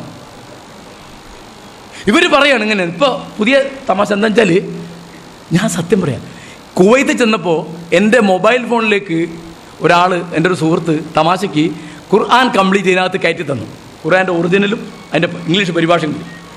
അപ്പം ഞാൻ തമാശയായിട്ട് ചോദിച്ചു, ഇനിയിപ്പോൾ ഇത് തൊടാൻ കയ്യും കാലും കഴുകി ഒതും ഉണ്ടാക്കേണ്ടി വരുമല്ലോ എന്ന് ഞാൻ തമാശയായിട്ട് പറഞ്ഞാൽ. അപ്പോൾ അയാൾ പറഞ്ഞാൽ ശരിയാ, ഇപ്പം നോക്കുമ്പോൾ അങ്ങനെ വിധി വന്നിട്ടുണ്ട്, ഇതിലിത് കയറ്റാൻ പാടില്ല, കയറ്റുകയാണെങ്കിൽ ഒതും ഉണ്ടാക്കി തുടങ്ങണം. ഫേസ്ബുക്കിലെ എല്ലാ കളികളും ഹറാമാന്ന് പറഞ്ഞിട്ടുണ്ട്. പാട്ട് പാടാൻ പാടില്ല. പിന്നെ ആലോചിച്ചു ഇവരെവിടുന്നാണ് എങ്ങനെയാണ് ജനാധിപത്യത്തിൻ്റെ ഒരു ചെറിയ ഉദാഹരണം ഞാൻ പറയാം. ഇപ്പോൾ നിങ്ങൾക്ക് ഞാൻ പറയേണ്ട, നിങ്ങൾക്കൊക്കെ അറിയുന്ന കാര്യമാണ്, മുഖം മൂടുന്ന പർദ്ദ 20 കൊല്ലം മുമ്പ് കേരളത്തിലില്ല, ഉണ്ടോ? ഇസ്ലാം മതം ഉണ്ടായത് മുഹമ്മദ് നബി ജനിച്ചത് 570-ലാണ്. 632 അദ്ദേഹം മരിച്ചുപോയി. അദ്ദേഹത്തിൻ്റെ കാലത്ത് കേരളത്തിൽ ഇസ്ലാം മതമുണ്ട് എന്നാണ് ഇവർ വിശ്വസിക്കുന്നത്. വലിയ തമാശ എന്നുവെച്ചാൽ, ഈ ഇസ്ലാം മതം വിശ്വസിച്ച് മക്കത്ത് പോയ ചേരമാൻ ആരാണ് എന്നിപ്പോൾ കേരള ചരിത്രം കണ്ടെത്തിയിട്ടുണ്ട്. ചേരമാൻ പെരുമാൾ എന്നൊരു സ്ഥാനപ്പേര് മുഹമ്മദ് നബി മരിച്ച് 200 കൊല്ലം കഴിഞ്ഞ കേരളത്തിൽ ഉണ്ടായത്. നല്ലത്. ഇപ്പോൾ ഇവിടുത്തെ ക്രിസ്ത്യാനികളുടെ വിശ്വാസം ഉണ്ട്, എന്താണ്? തോമാസ് ലീഹ വന്ന് ഇവിടുത്തെ ബ്രാഹ്മണന്മാരെ മതം മാറ്റിയിട്ടാണ് ഇവിടെ ക്രിസ്ത്യാനികൾ ഉണ്ടായത്. ഒന്ന്, തോമാസ് ലീഹ കേരളത്തിൽ വന്നിട്ടില്ല. 2, ക്രിസ്തുവിൻ്റെ കാലം കഴിഞ്ഞ് 600 കൊല്ലം കഴിഞ്ഞാണ് നമ്പൂരിമാർ കേരളത്തിലേക്ക് വന്നത്. എന്തൊരു ചരിത്രബോധം നടിച്ചു, വളരെ ശാസ്ത്രീയമായി ചരിത്രം ഉണ്ടാക്കിയ. ഞങ്ങളുടെ നാട്ടിലൊരു തമാശ പറയുന്നുണ്ട്. ഒരാൾ പറഞ്ഞു, നിങ്ങൾ എവിടെയോ കണ്ടിട്ടുണ്ടല്ലോ, കോഴിക്കോട് നിന്നായിരിക്കും. അപ്പം മറ്റേ ആൾ പറഞ്ഞു, ഞാൻ കോഴിക്കോട് പോയിട്ടില്ല. അപ്പോൾ ഈ പറഞ്ഞവൻ പറഞ്ഞു, ഞാനും കോഴിക്കോട് പോയിട്ടില്ല. എന്നാൽ പിന്നെ കണ്ട് വേറെ വല്ലവരും ആയിരിക്കും, കോഴിക്കോട് നിന്ന് ആൾ എന്ന മാതിരി. ഈ മതത്തിൻ്റെ അഭിമാനങ്ങളൊക്കെ വലിയ, ഇതൊക്കെ ചരിത്രത്തിൽ ഇപ്പോൾ ഇസ്ലാം മതം എന്നാണ് ഇവിടെ വന്ന് നമുക്ക് അറിഞ്ഞുകൂടാ.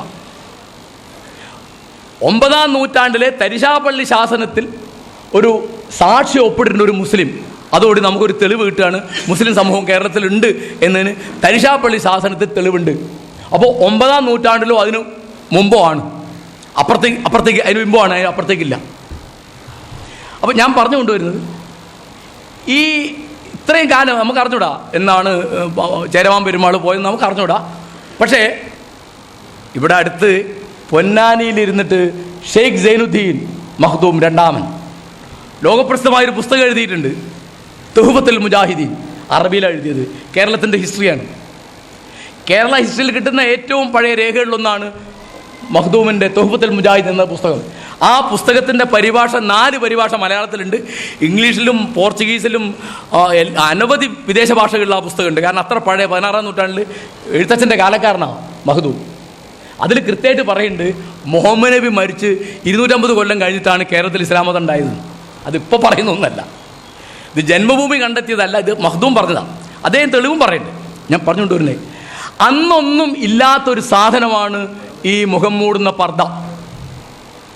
ഇപ്പോൾ ഇത് ഒരു മുഖം മൂടി എന്നൊരു സാധനം വരുമ്പോൾ കേട്ടോ, മറക്കുടയ്ക്കുള്ളിലെ മഹാനരകം എന്ന് MRB നാടകം എഴുതിയത് ഏത് കാലത്താണെന്ന് ആലോചിച്ച് നോക്കുക.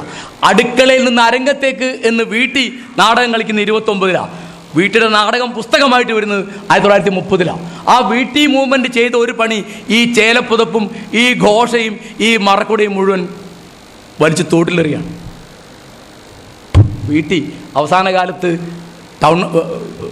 അളകാവൂരിലൊരു പ്രസംഗത്തിൽ പറഞ്ഞിരുന്നു, മുസ്ലിം സ്ത്രീകൾക്ക് എന്തെങ്കിലും പ്രയോജനമുണ്ടാവും എന്ന് നിങ്ങൾ ആരെങ്കിലും ഉറപ്പ് പറയുകയാണെങ്കിൽ ഞാൻ പൊന്നാനിയിൽ ചെന്ന് തൊപ്പിയിട്ട് അതിനുവേണ്ടി പ്രവർത്തിക്കാം.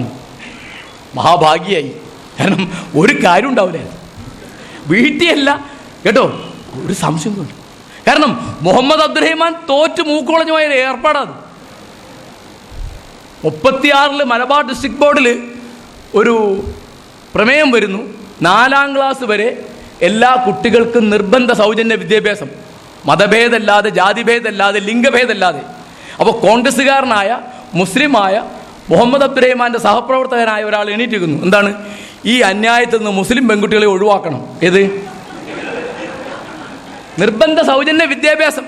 അപ്പൊ മഹാഭാഗ്യത്തിന് ആ മീറ്റിങ്ങിൽ അബ്ദുറഹ്മാൻ സാധാരണ താമസിക്കുന്ന സ്ഥലം സെൻട്രൽ ജയിലാണ്. അല്ല, അബ്ദുറഹ്മാൻ അധികം ഉണ്ടായിരുന്നത് കേട്ടോ. അബ്ദുറഹ്മാന്റെ തടവ് ജീവിതം 5 കൊല്ലം പൂർത്തിയാവുന്നെന്ന് കേരളത്തിൽ അബ്ദുറഹ്മാൻ ദിനം കൊണ്ടാടിയിട്ടുണ്ട് കേട്ടോ. അബ്ദുറഹ്മാൻ സാധാരണ ഉണ്ടാവുന്ന സ്ഥലവും അദ്ദേഹത്തിൻ്റെ അഡ്രസ്സ് പഠിക്കാതിരിക്കുന്നത് ബെല്ലാരിയിൽ നിന്നാണോ കണ്ണൂരിൽ നിന്നാണോ എന്ന് മാത്രമേ നമുക്ക് സംശയമുള്ളൂ. ജയിലാണ്. അന്ന് അവിടെ ആ മീറ്റിങ്ങിൽ അദ്ദേഹം മെമ്പറായിരുന്നു. അതിൽ അബ്ദുറഹ്മാൻ ആണ് സംസാരിച്ചിട്ട് ഇയാൾ അവിടെ അടക്കിയിരുത്തിയത്. അല്ലെങ്കിൽ എന്താ സ്ഥിതി ആലോചിച്ച് നോക്കും.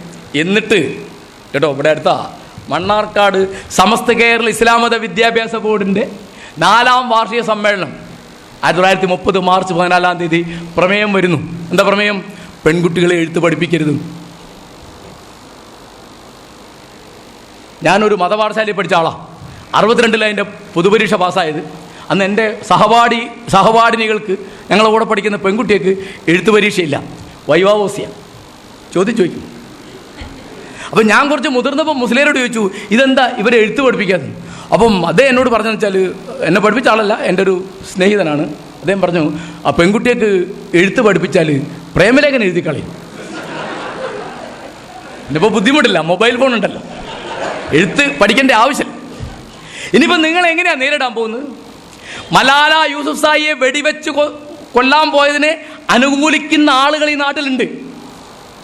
തെളിവ് വേണോ? മലാല യൂസുഫ്സായിയെ എതിർത്തുകൊണ്ട് ഇസ്ലാമിക് പബ്ലിഷിംഗ് ഹൗസ് ഇപ്പോൾ പുസ്തകം ഇറക്കിയിട്ടുണ്ട്.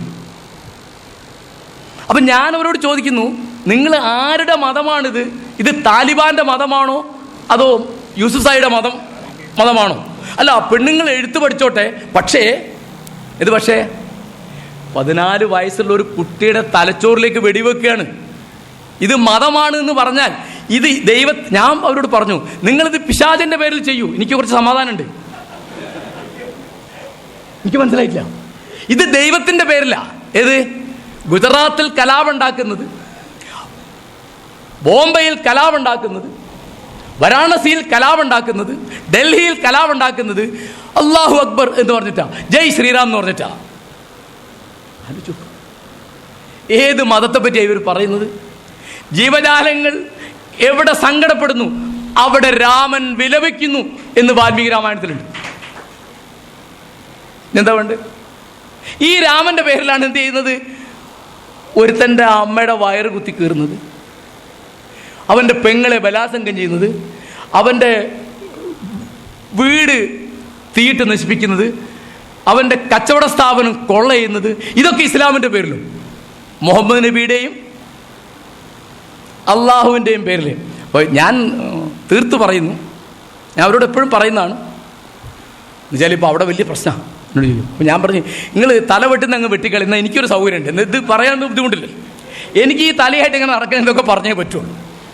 കാരണം ഇപ്പോൾ എൻ്റെ സുഹൃത്തായിരുന്നു ഇവർ ശ്വാസം മുട്ടിച്ച് കൊന്ന ചേകനൂർ മൗലവി. ശ്വാസം മുട്ടിച്ച് കൊന്നാണ്, ഒരുത്തൻ്റെ കൈ വെട്ടിക്കളയാണ്. ഞങ്ങളുടെ കൂട്ടത്തിൽ ഒരു മലയാള അധ്യാപകൻ്റെ പ്രൊഫസർ ജോസഫിൻ്റെ കൈ വെട്ടിയേറിയാണ്. അപ്പോൾ ജോസഫ് എന്നെ കാണാൻ പോയിരുന്നു ഞാൻ. അപ്പോൾ ജോസഫിനോട് പറഞ്ഞു, മാഷേ, ഞാൻ അവൻ എല്ലാത്തിനും മാപ്പ് കൊടുത്താൽ ഒരെണ്ണത്തിന് മാപ്പ് കൊടുക്കൂല. അതെന്താ? ഒരുത്തൻ വെട്ടിയപ്പോൾ തെറ്റി എൻ്റെ ഇടത്തെ കൈക്ക് വെട്ടി, എന്നിട്ട് പിന്നെ വലത്തെ കൈ വെട്ടി എന്ന് പറഞ്ഞാൽ പിന്നെ മാറ്റി വെട്ടിയിട്ട് അത് എറിഞ്ഞത്. അപ്പം ഈ വെട്ടീനെ ഞാൻ മാപ്പ് കൊടുക്കൂല. അതൊന്ന് ശ്രദ്ധിച്ച് ചെയ്യുക. ആ വലത്തെ കൈ വെട്ടി.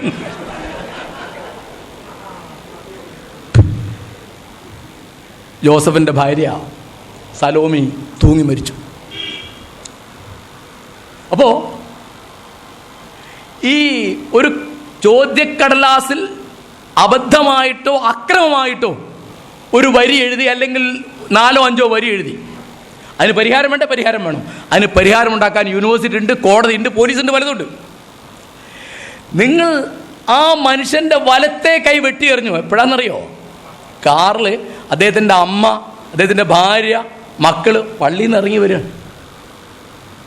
ഈ കൈ വെട്ടി എറിഞ്ഞതിൻ്റെ പിറ്റേന്ന് ഈ കത്തോലിക്ക സഭ അദ്ദേഹത്തെ കോളേജിൽ നിന്ന് ഡിസ്മിസ് ചെയ്യും. ആലോചിക്കൂ, എന്താ ഈ നാട്ടിൽ നടക്കുന്നത്? ഇപ്പോൾ അദ്ദേഹത്തിന് ഭാര്യ തൂങ്ങി മരിച്ചിരുന്നില്ലെങ്കിൽ ആ അവസാന ദിവസം നിന്ന് ഒപ്പിട്ടിട്ട് പെൻഷൻ വാങ്ങാൻ ജോസഫിന് സാധിക്കുമായിരുന്നില്ല. ഞാൻ അദ്ദേഹത്തെ പോയി കണ്ടതാണ്. അവിടെ രണ്ട് ഭാഗത്തും പോലീസുണ്ട്. ആ വീട്ടിലെ പ്രധാനപ്പെട്ട പണി പോലീസെ നോക്കി ഇവരിയ്ക്കുക, ഇവരെ നോക്കി പോലീസ് ഇരിക്കുക. എങ്ങനെ ഉണ്ടാവും? ആ ഒറ്റ കാര്യം കൊണ്ട് മനുഷ്യൻ തൂങ്ങി വരിക്കും അല്ലേ? ആലോചിച്ച് നോക്കൂ, നിങ്ങൾക്ക് നിങ്ങളുടെ വീടിൻ്റെ മുമ്പത്ത് എപ്പോഴും ഒരു പോലീസ് ഉണ്ടായാൽ ഈ മന്ത്രിമാരൊക്കെ എങ്ങനെയാണ് ജീവിച്ചിരിക്കുന്നത് എനിക്കറിയാം. അല്ല ഇത് അല്ല, മനുഷ്യന് ഒരു കോമൺ സെൻസോ സ്വൈര്യോ ഉള്ള ഒരാൾക്ക് എങ്ങനെയാണ് പോലീസ് എനിക്കറിഞ്ഞോ കേട്ടോ. അപ്പോൾ ഞാൻ പറഞ്ഞു വന്നു,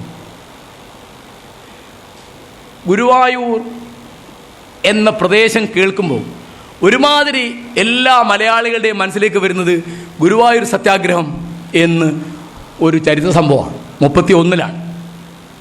വലിയ തമാശ. AK ഗോപാലൻ ഹിന്ദു നവോത്ഥാന നായകനാണ്, നിങ്ങൾ കേട്ടിട്ടുണ്ടോ? ഇപ്പം ഫേസ്ബുക്കിലെ പ്രധാന ചർച്ച അതാണ്. എന്താ കാരണം? ഇവിടെ ക്ഷേത്രപ്രവേശനം സമരം ചെയ്തു AKG എന്ന് പറഞ്ഞാൽ ഇനിയിപ്പം CPM ഒക്കെ ഓണം വെക്കുന്നുണ്ട്. ഇതൊക്കെ ഇപ്പോൾ അദ്ദേഹം RSS ആണെന്നുള്ള ജാതിയിൽ. ഇപ്പോൾ വിവേകാനന്ദനെ തട്ടിയെടുത്തു.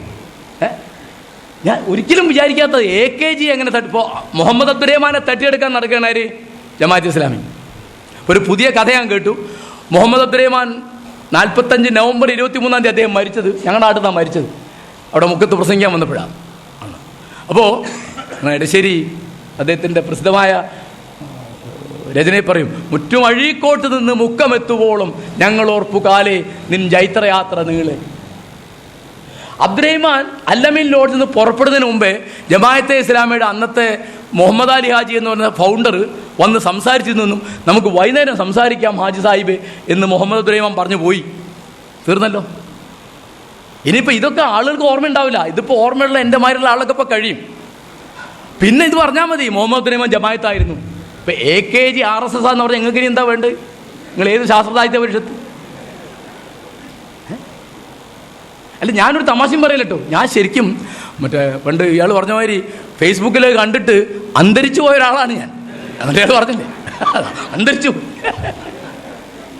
വെറുതെ ഈ ക്ഷേത്രപ്രവേശനത്തിൻ്റെ മാത്രം കാര്യം നോക്കാം. ഞാൻ ക്ഷേത്രപ്രവേശനത്തെ പറ്റി ക്ലാസ്സിൽ സംസാരിക്കേണ്ടത് ഞാൻ കുട്ടികളോട് ചോദിച്ചു. MA കുട്ടികളാട്ടോ. ഞാൻ അവരോട് ചോദിച്ചു, NSSൻ്റെ നേതൃത്വത്തിൽ മന്നത്തിൻ്റെ കാർമ്മികത്വത്തിൽ ക്ഷേത്രപ്രവേശന സമരം നടക്കുമ്പോൾ കേരളത്തിൻ്റെ പല ഭാഗത്തും സവർണജാഥ നടന്നിരുന്നു. സവർണജാഥ ഉന്നയിച്ച ആവശ്യം എന്തായിരിക്കാം എന്ന് ചോദിച്ചു. ആ ക്ലാസ്സിൽ ആൺ പെൺ ഭേദമല്ലാതെ എല്ലാ കുട്ടികളും പറഞ്ഞു ക്ഷേത്രപ്രവേശനം അനുവദിക്കരുത് എന്നാണ് സവർണജാഥ പറഞ്ഞിട്ടുണ്ടാവുക. ഉണ്ടോ? ക്ഷേത്രപ്രവേശനം കഴിയുന്ന വേഗം അനുവദിക്കണം എന്ന് പറഞ്ഞിട്ടാണ് സവർണജാഥ നടന്നത്. മന്നം അത് പറഞ്ഞു. അപ്പോൾ നമ്മുടെ യുവതലമുറയുടെ ചരിത്രബോധം, അവരുടെ നവോത്ഥാന ബോധം, അവരുടെ ദേശീയ ബോധം, അവരുടെ മതേതര ബോധം എവിടെ വളരെ കൂളായിട്ട് പറയണം. മന്നം അദ്ദേഹത്തിൻ്റെ ആത്മകഥയിൽ ക്ഷേത്രപ്രവേശന സമരത്തെ ആശാൻ എതിർക്കുന്നു എന്ന് വളരെ കഷ്ടമായിട്ട് പറയുന്നുണ്ട്. ആശാൻ എന്നെ എതിർത്ത ഒരാളാണ്. 24 ആശാൻ മരിച്ചുപോയി. ആശാൻ ചോദിച്ചൊരു ചോദ്യം വല്ലരോടും അല്ല, നാരായണഗുരുവോട് ചോദിച്ചാണ്. അവർണന്മാർ എന്തിനാണ് സവർണ ക്ഷേത്രങ്ങളിൽ പ്രവേശിക്കുന്നത്? ആ നേരം കൊണ്ട് നമുക്ക് അവർണ ക്ഷേത്രങ്ങൾ ഉണ്ടാക്കിയാൽ പോരെന്ന് ചോദിച്ചു. അപ്പോൾ TK മാധവൻ ആശാന് ശേഷം സെക്രട്ടറി, SNDPയുടെ സെക്രട്ടറി ആയിരുന്നു.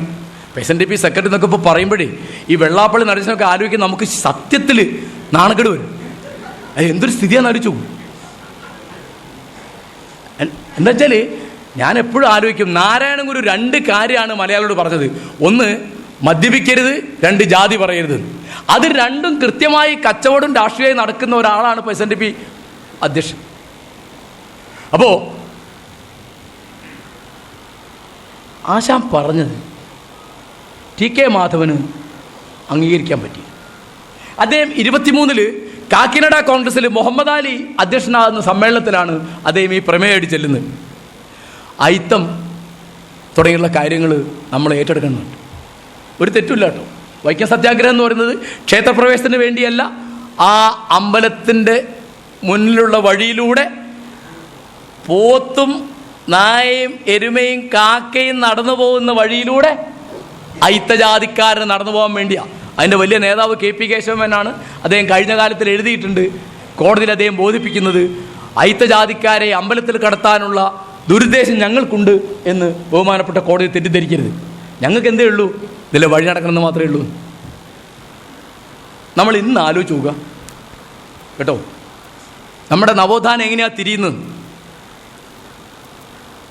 ക്ഷേത്രപ്രവേശന വിളംബരം 36 നവംബർ 12 വരും. അന്ന് ഗാന്ധിയാണ് ആ വരി എഴുതിയത്. തിരുവിതാംകൂറിനെ സംബന്ധിക്കുന്ന എല്ലാം കാലത്തിൻ്റെ മഹാപ്രവാഹത്തിൽ ഒലിച്ചു പോയാലും ഇതൊന്ന് ലോകാവസാനം വരെ ബാക്കി നിൽക്കുന്നു. ഇന്ത്യയിലെ ആദ്യത്തെ സംഭവം. നല്ലത്. ഇനി നമുക്ക് നോക്കാം. ക്ഷേത്രം ഒരു വലിയ വിഷയമാണ് എന്ന് അതോടെ വന്നു. ക്ഷേത്ര ജീർണോദ്ധാരണം വന്നു. ക്ഷേത്ര കേന്ദ്രിതമായൊരു സമൂഹം ഉണ്ടായി വരുന്നു. ഇവിടുത്തെ സവർണന് മാത്രമല്ല അവർണനും, ഇനി അതിൻ്റെ താഴെ ഒരുവരുണ്ട്, അവർക്കും ഒക്കെ ക്ഷേത്രം എന്തോ വലിയ കാര്യമാണെന്നായി. ക്രിസ്ത്യാനിയുടെയും മുസ്ലിമിൻ്റെയും യഹൂദൻ്റെയും മാതിരി പുരോഹിതന് വലിയ സ്ഥാനം കിട്ടി.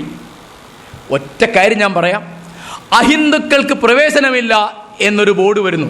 ആ ബോർഡ് ഇന്ത്യയിൽ വേറെ ഇല്ല കേട്ടോ, ഇവിടെ മാത്രമേ ഉള്ളൂ. ഇവിടെ മാത്രമേ ഉള്ളൂ. നിങ്ങൾ തമിഴ്നാട്ടിൽ പോവാ, അല്ലെ ബോംബെ പോവാ, അല്ലെ ഡൽഹി പോവാ, കൽക്കട്ടയിൽ പോവാ. ഞാൻ അവിടുത്തെ ഈ സ്ഥലങ്ങളിലൊക്കെയുള്ള മിക്ക വലിയ അമ്പലങ്ങളിലും ഞാൻ പോയ ഒരാളാണ്. ഇവിടെ എവിടെയും ഇപ്പോൾ എനിക്ക് വലിയ പ്രിയപ്പെട്ടൊരു കവിയാണ് പൂന്താനം. അദ്ദേഹത്തിൻ്റെ ഇല്ലം കാണാൻ വേണ്ടി പോയി. ഇല്ലൊക്കെ കണ്ടു. അപ്പോൾ അവിടുത്തെ അദ്ദേഹത്തിൻ്റെ ഒരു പഴയ ബന്ധു, ആ പഴയ ബന്ധുവിൻ്റെ തലമുറയിൽപ്പെട്ട ഒരാളാണ് എന്നെ കാണിക്കുക. അപ്പോൾ എന്നോട് പറഞ്ഞു, മാഷേ ഇവിടുന്നാണ് പൂന്താനം സ്വർഗത്തിലേക്ക് പോയത്. അപ്പോൾ എനിക്ക് വലിയ സന്തോഷമായി. അദ്ദേഹം സ്വർഗത്തിലേക്ക് പോയൊരു സ്ഥലം ഞാൻ കണ്ടത്. അങ്ങനെ അത്ര കൃത്യമായിട്ട് ഇദ്ദേഹം സ്ഥാപിച്ച വെണ്ണകൃഷ്ണൻ്റെ അമ്പലമുണ്ട്. ഞാൻ പറഞ്ഞു എനിക്ക് അതൊന്ന് കാണണം. ഓ അതിവിടെ തന്നെയാണെന്ന് പറഞ്ഞു. അമ്പലത്തിൻ്റെ ഇല്ലത്തിൻ്റെ തൊട്ടപ്പുറത്തുള്ള അവിടെ ചെന്നപ്പോൾ അവിടെ ബോർഡുണ്ട്, എന്ത്, അഹിന്ദുക്കൾക്ക് പ്രവേശനമില്ല. അപ്പോൾ എന്നോട് ഇദ്ദേഹം പറഞ്ഞു, ഓ മാഷക്ക് കയറാം. ഞാൻ പറഞ്ഞാൽ വേണം. ഞാനെന്ത് ഈ പൂന്താനത്തോടുള്ള ബഹുമാനം കൊണ്ട് ഞാൻ ആ അമ്പലത്തിൽ ഒന്ന് വലം വെച്ച് ഒന്ന് തൊഴുതിട്ട് പോന്നു. ഞാൻ തൊഴുതത് കൃഷ്ണയല്ല, ഞാൻ തൊഴുതത് പൂന്താനത്തെയാണ്. കാരണം സ്ഥാനമാനങ്ങൾ ചൊല്ലിക്കലഹിച്ചു നാണം കെട്ടു നടക്കുന്ന ചിലർ എന്ന് 2 വരി മതി. മലയാളിയുടെ ചരിത്രം അതിനകത്തുണ്ട്. ഇത് ഭൂതകാലത്തെ മാത്രമല്ല, വർത്തമാനത്തെ കാലം, ഭാവി കാലത്തെ ചരിത്രമുണ്ട് അതിനകത്ത്. വേറൊന്നും വേണ്ടല്ലോ അല്ലേ. ഒരു വൈസ് ചാൻസലർ ആവണം, സാഹിത്യ അക്കാദമിയിലെ മെമ്പർ ആവണം, ഒന്നും വേണ്ട. സാഹിത്യ അക്കാദമിയിൽ നിന്ന് സാഹിത്യ ചക്രവാളത്തിൻ്റെ ഒരു കോപ്പി സൗജന്യം പാവുമ്പായി ചിരിക്കുന്നുണ്ട്. അത് കിട്ടുന്നത് വലിയ മോക്ഷമാണ് എന്ന് വിചാരിക്കാൻ മാത്രം തറയായ എത്രയോ എഴുത്തുകാർ ഈ നാട്ടിലുണ്ട് കേട്ടോ. ഞാൻ വളരെ ഉത്തരവാദിത്വപൂർവ്വം പറയാം. അപ്പോൾ അഹിന്ദു എന്നൊരു സാധനം ഉണ്ടായി കേരളത്തിൽ. വേറെ ഒരു ഹിന്ദു ഉണ്ടായി. ഹിന്ദുത്വ രാഷ്ട്രീയത്തിന് സാംസ്കാരികമായ വഴിയൊരുങ്ങുന്നതിലേക്ക് ഇതിന് വലിയ പങ്കുണ്ട്. ഇങ്ങനെയുള്ളൂ സാമൂഹ്യ ചലനങ്ങൾ. മാർക്സാണ് പറഞ്ഞത്, എല്ലാം അതിനകത്ത് ഉൾച്ചേർന്നിരിക്കുന്ന ആഭ്യന്തര വൈരുദ്ധ്യം മൂർച്ഛിച്ച് തകരുന്നു. ഈ ക്ഷേത്രപ്രവേശം നാരായണഗുരുവിന് പോലും ഒരു വലിയ കാര്യമാണെന്ന് തോന്നിയിരുന്നു.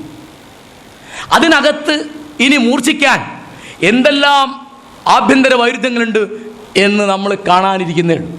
1/2 നൂറ്റാണ്ട് കൊണ്ട് ഇപ്പോൾ മരിക്കാനോ കല്യാണം കഴിക്കാനോ രോഗിയായി കിടക്കാനോ മോളെ കെട്ടിക്കാനോ ഒരു പുരോഹിതൻ്റെയോ അമ്പലത്തിൻ്റെയോ അനുമതി വേണം എന്നിടത്തേക്കാണ് വിത്തിൻ കോഡ്സ് ഹിന്ദു സമൂഹം പുരോഗമിക്കുന്നത്.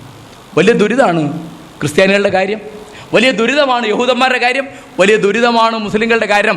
ഇവരൊക്കെ ദൈവത്തിൻ്റെ പ്രതിപുരുഷനായിട്ടൊരു കക്ഷി അവിടെ ഇരിക്കുന്നുണ്ട്. അയാൾ പറയും, എന്നെ എങ്ങനെയാണ് പഠിപ്പിക്കുന്നത്? എന്നെ പഠിപ്പിക്കുന്നത് എൻ്റെ ബാപ്പ മരിച്ച മയ്യത്തോടെ വെക്കൂലെന്ന് പറയും. ഞാൻ കുടുങ്ങു. എനിക്ക് ഈ ബാപ്പ മരിച്ചെടുത്ത് ഇവരോട് തല്ലുണ്ടാക്കാം. ഭാഗ്യത്തിന് എൻ്റെ ബാപ്പ 82 മരിച്ചു.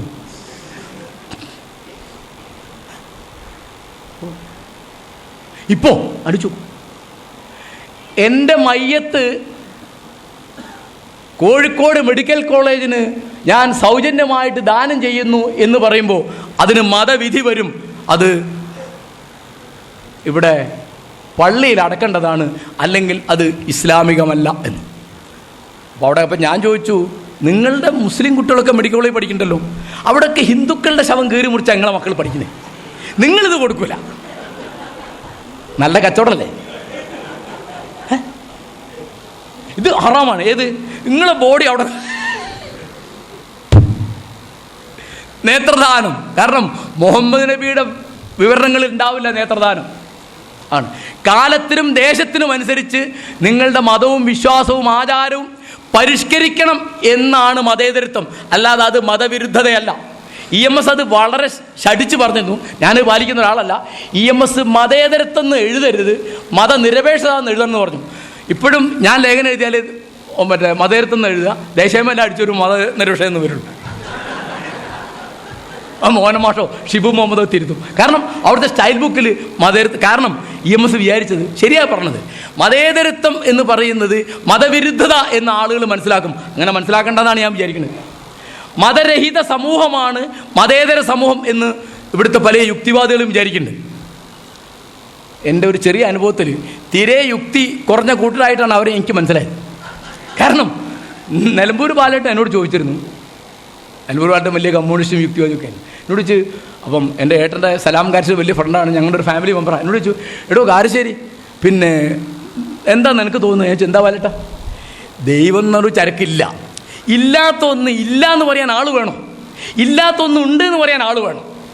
അപ്പോൾ ഈ യുക്തിവാദികളല്ലേ ആദ്യം തല്ലേണ്ടത്. കാരണം അതിനൊരു സംഘം വേണ്ട. ഇല്ലാത്ത ഒന്ന് ഇല്ല എന്ന് പറയാൻ ഒരു സംഘം വേണ്ട, ഇല്ലാത്ത ഒന്ന് ഉണ്ട് എന്ന് പറയാൻ സംഘം വേണം. അപ്പോൾ ഉള്ള നേരം മുഴുവൻ ദൈവമുണ്ടോ ഇല്ലേ എന്ന് തർക്കിച്ച് കേട്ടോ. മാർക്സ് പറയാണ്, ആരാണ് ദൈവത്തെ നിഷേധിക്കുന്നത്?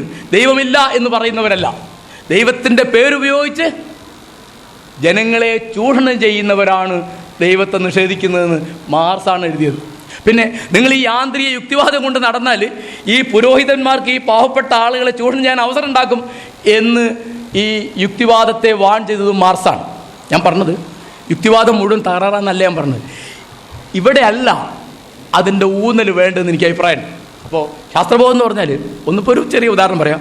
അപ്പോൾ മുഹമ്മദ് നബിയുടെ മുടി പ്രതിഷ്ഠിക്കുന്ന ഒരു പള്ളി വരുന്നു. മുഹമ്മദ് നബി മരിച്ചിട്ട് 1400 കൊല്ലായി.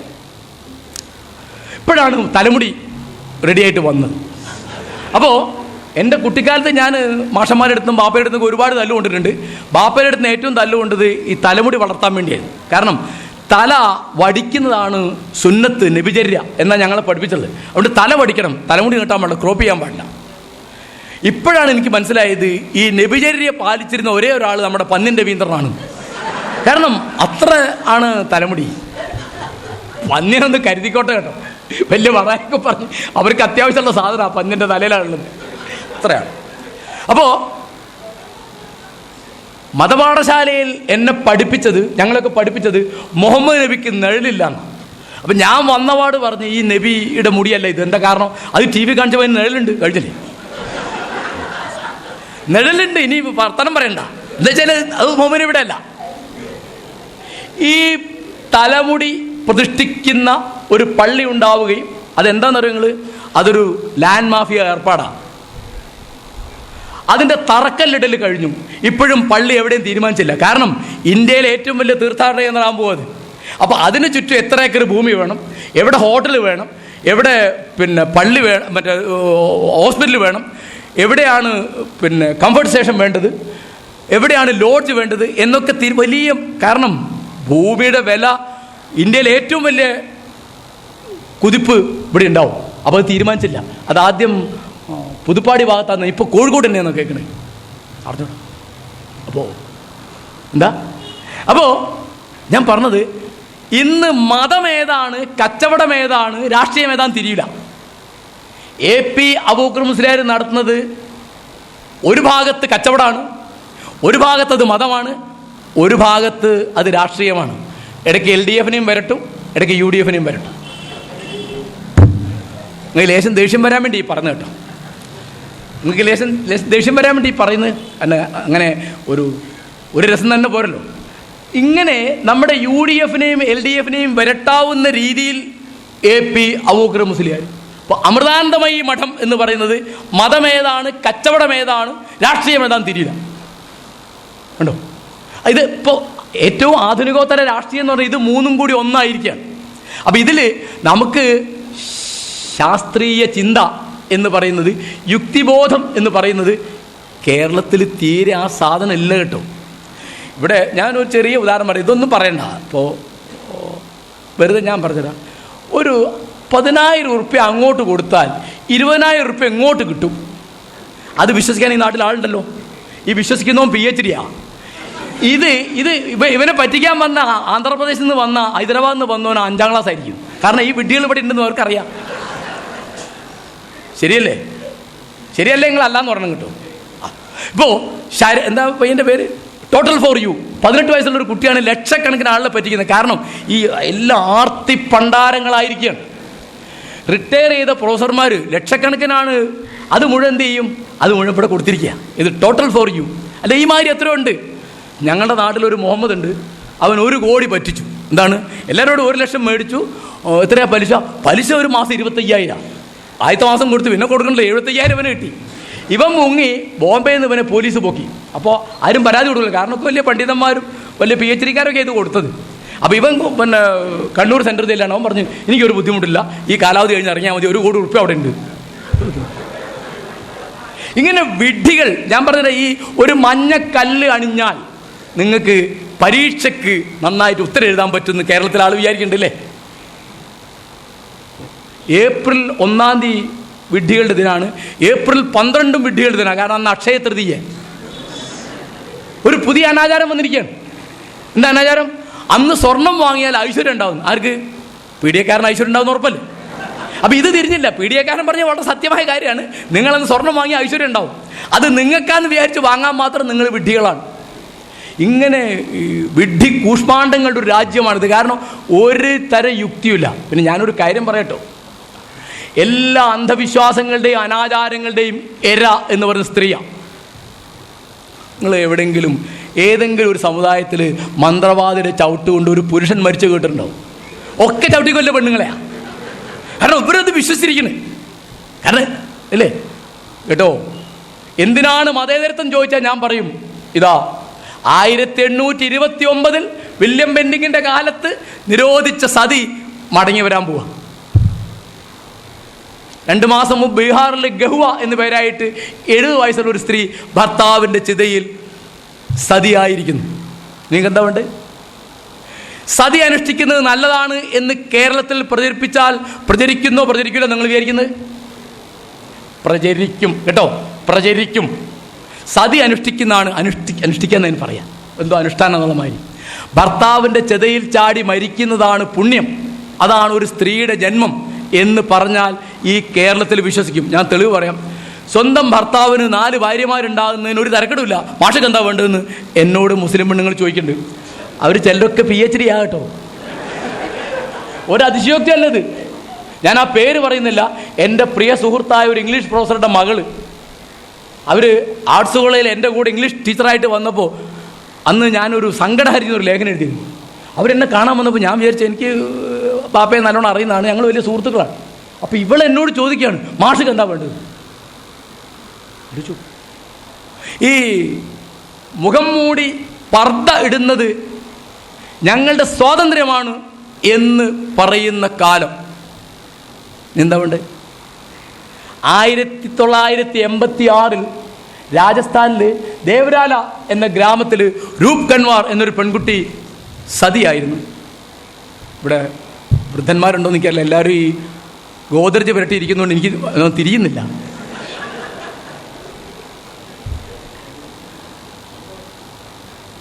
ഇന്ത്യ മുഴുവൻ വലിയ ബഹളമായിരുന്നു. കോഴിക്കോട് ഞങ്ങൾ വലിയ ബഹളമൊക്കെ ഉണ്ടാക്കി, മീറ്റിങ്ങും ജാഥയും ലേഖനമൊക്കെ ഉണ്ടാക്കി. 2 ആഴ്ച കഴിഞ്ഞ് ഡൽഹിയിൽ പ്രകടനം നടക്കുക. രജപുത്ര സ്ത്രീകളുടെ സതി അനുഷ്ഠിക്കാൻ ഞങ്ങൾക്ക് സ്വാതന്ത്ര്യം വേണം. ഉണ്ടോ ജനാധിപത്യം? ഈ സതിയുടെ ചരിത്രം ഞാൻ ഒരു ഒറ്റ മിനിറ്റ് കൊണ്ട് പറയാം. ഹുമയൂൺ കബീർ, അക്ബറിൻ്റെ ബാപ്പ, മുഗൾ വംശം സ്ഥാപിച്ച ബേബറുടെ മകൻ, അദ്ദേഹം സാധുവാണ് കേട്ടോ, വളരെ നിർഭാഗ്യവാൻ. അദ്ദേഹത്തിൻ്റെ പേരിൻ്റെ അർത്ഥം ഭാഗ്യവാൻ എന്നാണ്. ഹുമയൂൺ എന്ന് പറഞ്ഞാൽ മഹാഭാഗ്യവാൻ എന്ന വാക്കിൻ്റെ അർത്ഥം. അത്രയും നിർഭാഗ്യവാനായിട്ട് ഇന്ത്യൻ ചരിത്രത്തിലൊരു ചക്രവർത്തി ഉണ്ടായിട്ടില്ല. അദ്ദേഹത്തെ നിങ്ങൾക്ക് അറിയാലോ, ഷർഷ ഓടിച്ചു 5 കൊല്ലം അങ്ങനെയൊക്കെ. അദ്ദേഹത്തിന് വലിയ വിഷമായിരുന്നത്. എന്താ ഇങ്ങനെയൊക്കെ? അപ്പോൾ എല്ലാവരോടും പറഞ്ഞു അത് ഒരു മത വികാരം നമ്മൾ വ്രണപ്പെടുത്തേണ്ട. അങ്ങനെ അവസാനം ഹുമയൂൺ അത് വിട്ടു. അദ്ദേഹത്തിൻ്റെ മകൻ അക്ബർ പാപ്പ മരിച്ചിട്ട് 13ാമത്തെ വയസ്സിൽ ചക്രവർത്തിയാവാണ്. നമ്മൾ ചരിത്രത്തിൽ അദ്ദേഹത്തെ അക്ബർ ദ ഗ്രേറ്റ് എന്ന് വിളിക്കും. അദ്ദേഹം നോക്കിയപ്പോൾ വലിയ പ്രശ്നം അത്. കാരണം ഈ ഭർത്താവ് മരിച്ച ഉടനെ ഭാര്യയെ ഈ ചെതയിൽ ജീവനോടെ ദഹിപ്പിക്കുന്നത് ഒരു കാരണവശാലും അനുവദിക്കാൻ പറ്റില്ല എന്ന് പറഞ്ഞു. അപ്പം മന്ത്രിമാരും സേനാനായകന്മാരൊക്കെ പറഞ്ഞു, ബാദ്ഷാ അങ്ങനെ പറയരുത്, ഇത് വലിയ ബുദ്ധിമുട്ടാണ്, അവരുടെ മതവികാരം അങ്ങനെയാണ്. ഈ മതവികാരത്തിൻ്റെ കച്ചവടമൊക്കെ അന്നും ഉണ്ട്, ഒന്നും മാത്രമല്ല. അവസാനം അക്ബർ കൂടി ആലോചിച്ചിട്ട് പറഞ്ഞു, ഈ പെൺകുട്ടിയുടെ അറിവോടും അനുവാദത്തോടും കൂടിയാണ് ഇത് ചെയ്തത് എന്ന് അവിടുത്തെ പോലീസ് ഓഫീസർ കൊത്തുവാൾ സർട്ടിഫിക്കറ്റ് തന്നാൽ മാത്രമേ ഇത് അനുവദിക്കുകയുള്ളൂ. ഒരു നിയന്ത്രണം വെച്ചു. എന്തുണ്ടായിന്നറിയാം, കൊത്തുവാളിന് കൈക്കൂലി കൊടുത്ത് സർട്ടിഫിക്കറ്റ് മേടിച്ചു. നിങ്ങൾ വിചാരിക്കും കെജ്രിവാൾ വന്നപ്പോൾ മാത്രമുള്ളതാണ് അഴിമതി അന്ന് എൻ്റെ അക്ബറിൻ്റെ കാലത്ത്. അത് കഴിഞ്ഞ് അക്ബറിൻ്റെ കാലം കഴിഞ്ഞ് ജഹാംഗീർ വന്നു. ജഹാംഗീർ പിന്നെ ഏത് ഭാഗത്തുനിന്ന് നോക്കിയില്ല. ഷാജഹാൻ, മൂപ്പർക്ക് പിന്നെ വേറെ അനേകം പണികളുണ്ട്, നിങ്ങൾക്ക് അറിയാലോ. ഇത് കഴിഞ്ഞ് ഔറംഗസീബ് വന്നു. ഔറംഗസീബ് പറഞ്ഞു, യാതൊരു കാരണവശാലും ഇത് അനുവദിക്കില്ല, ഇത് എനിക്ക് കണ്ട് സഹിക്കാൻ വയ്യ. അപ്പോൾ അദ്ദേഹത്തിൻ്റെ മന്ത്രി എന്നിട്ട് പറഞ്ഞു, ബാദ്ഷാ ഇങ്ങനെ പറയരുത്, അല്ലെങ്കിൽ തന്നെ അങ്ങയെപ്പറ്റി വലിയ പരാതികളുണ്ട്, ഓട്ടെ എന്ന് വെച്ച് ഔറംഗസീബ് വിട്ടുകളഞ്ഞു. പക്ഷേ രാജാറാം മോഹൻ റോയ്ക്ക് അത് വിടാൻ പറ്റിയില്ല. കാരണം അദ്ദേഹത്തിൻ്റെ പ്രിയപ്പെട്ട ജ്യേഷ്ഠൻ യൗവനകാലത്ത് മരിച്ചുപോയി. അദ്ദേഹത്തിന് വളരെ പ്രിയപ്പെട്ട ജ്യേഷ്ഠത്തിയമ്മയെ ജീവനോടെ ഈ ചിതയിൽ എരിച്ച് കളയുന്നത് കണ്ട് നടുങ്ങി നിൽക്കുകയാണ് ഈ യുവാവ്. അദ്ദേഹം കുട്ടിക്കാലത്തെ സംസ്കൃതം പഠിക്കുന്നുണ്ട്, അറബി പഠിക്കുന്നുണ്ട്, പേർഷ്യൻ പഠിക്കുന്നുണ്ട്, ഇംഗ്ലീഷ് പഠിക്കുന്നുണ്ട്. നമ്മുടെ നവോത്ഥാനത്തിൻ്റെ സാമൂഹ്യ പരിഷ്കരണത്തിൻ്റെ പിതാവ് എന്ന് ചരിത്രം വിളിക്കുന്നത് രാജാറാം മോഹൻ റോയിയാണ്. അദ്ദേഹമാണ് ഇവിടെ സാമൂഹ്യ പരിഷ്കരണം ആരംഭിക്കുന്നത്. അനവധി കാര്യങ്ങളുണ്ട്, ഞാൻ ഈ സതിയുടെ മാത്രം കാര്യം. അദ്ദേഹം വേദങ്ങളും ഉപനിഷത്തുകളും പുരാണങ്ങളും സ്മൃതികളും പഠിച്ചിട്ട് അദ്ദേഹം വെല്ലുവിളിയോട് ചോദിക്കും, നിങ്ങൾ ഏത് നിയമം വെച്ചിട്ടാണ് ഈ പെൺകുട്ടികളെ ഇങ്ങനെ കത്തിച്ചു കളയുന്നത്? അദ്ദേഹത്തെ പിന്തുണയ്ക്കാൻ അന്ന് കൽക്കട്ടയിൽ നമ്മുടെ കവി ടാഗോറിൻ്റെ അച്ഛൻ ടാഗോർ ഉണ്ടായിരുന്നു കേട്ടോ. അങ്ങനെയാണ് ബ്രഹ്മസമാജത്തിൻ്റെയൊക്കെ പിറവി. വില്യം ബെന്നിങ്ങിൻ്റെ കാലത്ത് നിയമം വരുന്നു 1829. ഇന്ത്യയിലെ ആദ്യത്തെ സാമൂഹ്യ പരിഷ്കരണം വരിക, സതി നിരോധിച്ചു. ഇപ്പോൾ സതി മടങ്ങി വരും. പെൺകുട്ടികൾ എഴുത്ത് പഠിക്കാൻ പാടില്ല എന്ന് നാളെ ഇവിടുത്തെ മുസ്ലിങ്ങളോ ബ്രാഹ്മണന്മാരോ പണ്ട് പറഞ്ഞ മാതിരി പറയാനുള്ള എല്ലാ സാധ്യതയും നിലനിൽക്കുന്നു. നമ്മൾ ഓടുന്നത് 50 കൊല്ലമായി ഓടുന്നത് റിവേഴ്സ് ഗിയറിലാണ്. നമ്മൾ നഷ്ടപ്പെടുത്തുന്നത് ഈ ശാസ്ത്രീയ ബോധവും യുക്തിബോധവുമാണ്. യാതൊരു യുക്തിയില്ല, ഒരു കാര്യത്തിനൊരു യുക്തിയില്ല. അപ്പം എനിക്ക് കേട്ടോ ഒരിക്കലും മനസ്സിലാവുന്നില്ല. ഞങ്ങളുടെ നാട്ടിൽ ഒരു സിദ്ധനുണ്ടായി.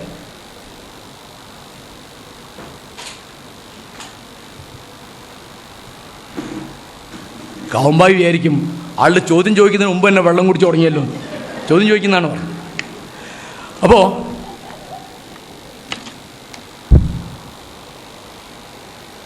പുത്തമ്പള്ളി ജാറം, അപ്പം ഞങ്ങൾ നാട്ടുകാരാണ്, പുത്തമ്പള്ളി മാലയൊക്കെ വായിച്ചിട്ടേ. അപ്പോൾ ഇതൊന്ന് കാണാനിരിക്കാൻ പോയി നോക്കുമ്പോൾ അവിടുത്തെ വലിയ ഒരു സിദ്ധിയായിട്ട് പറയുന്നത് അവിടുത്തെ കിണറ്റിലെ വെള്ളം കുടിക്കുകയും അത് തലയിൽ കൂടി ഒഴിക്കുകയും ചെയ്താൽ ഭ്രാന്ത് മാറുന്ന.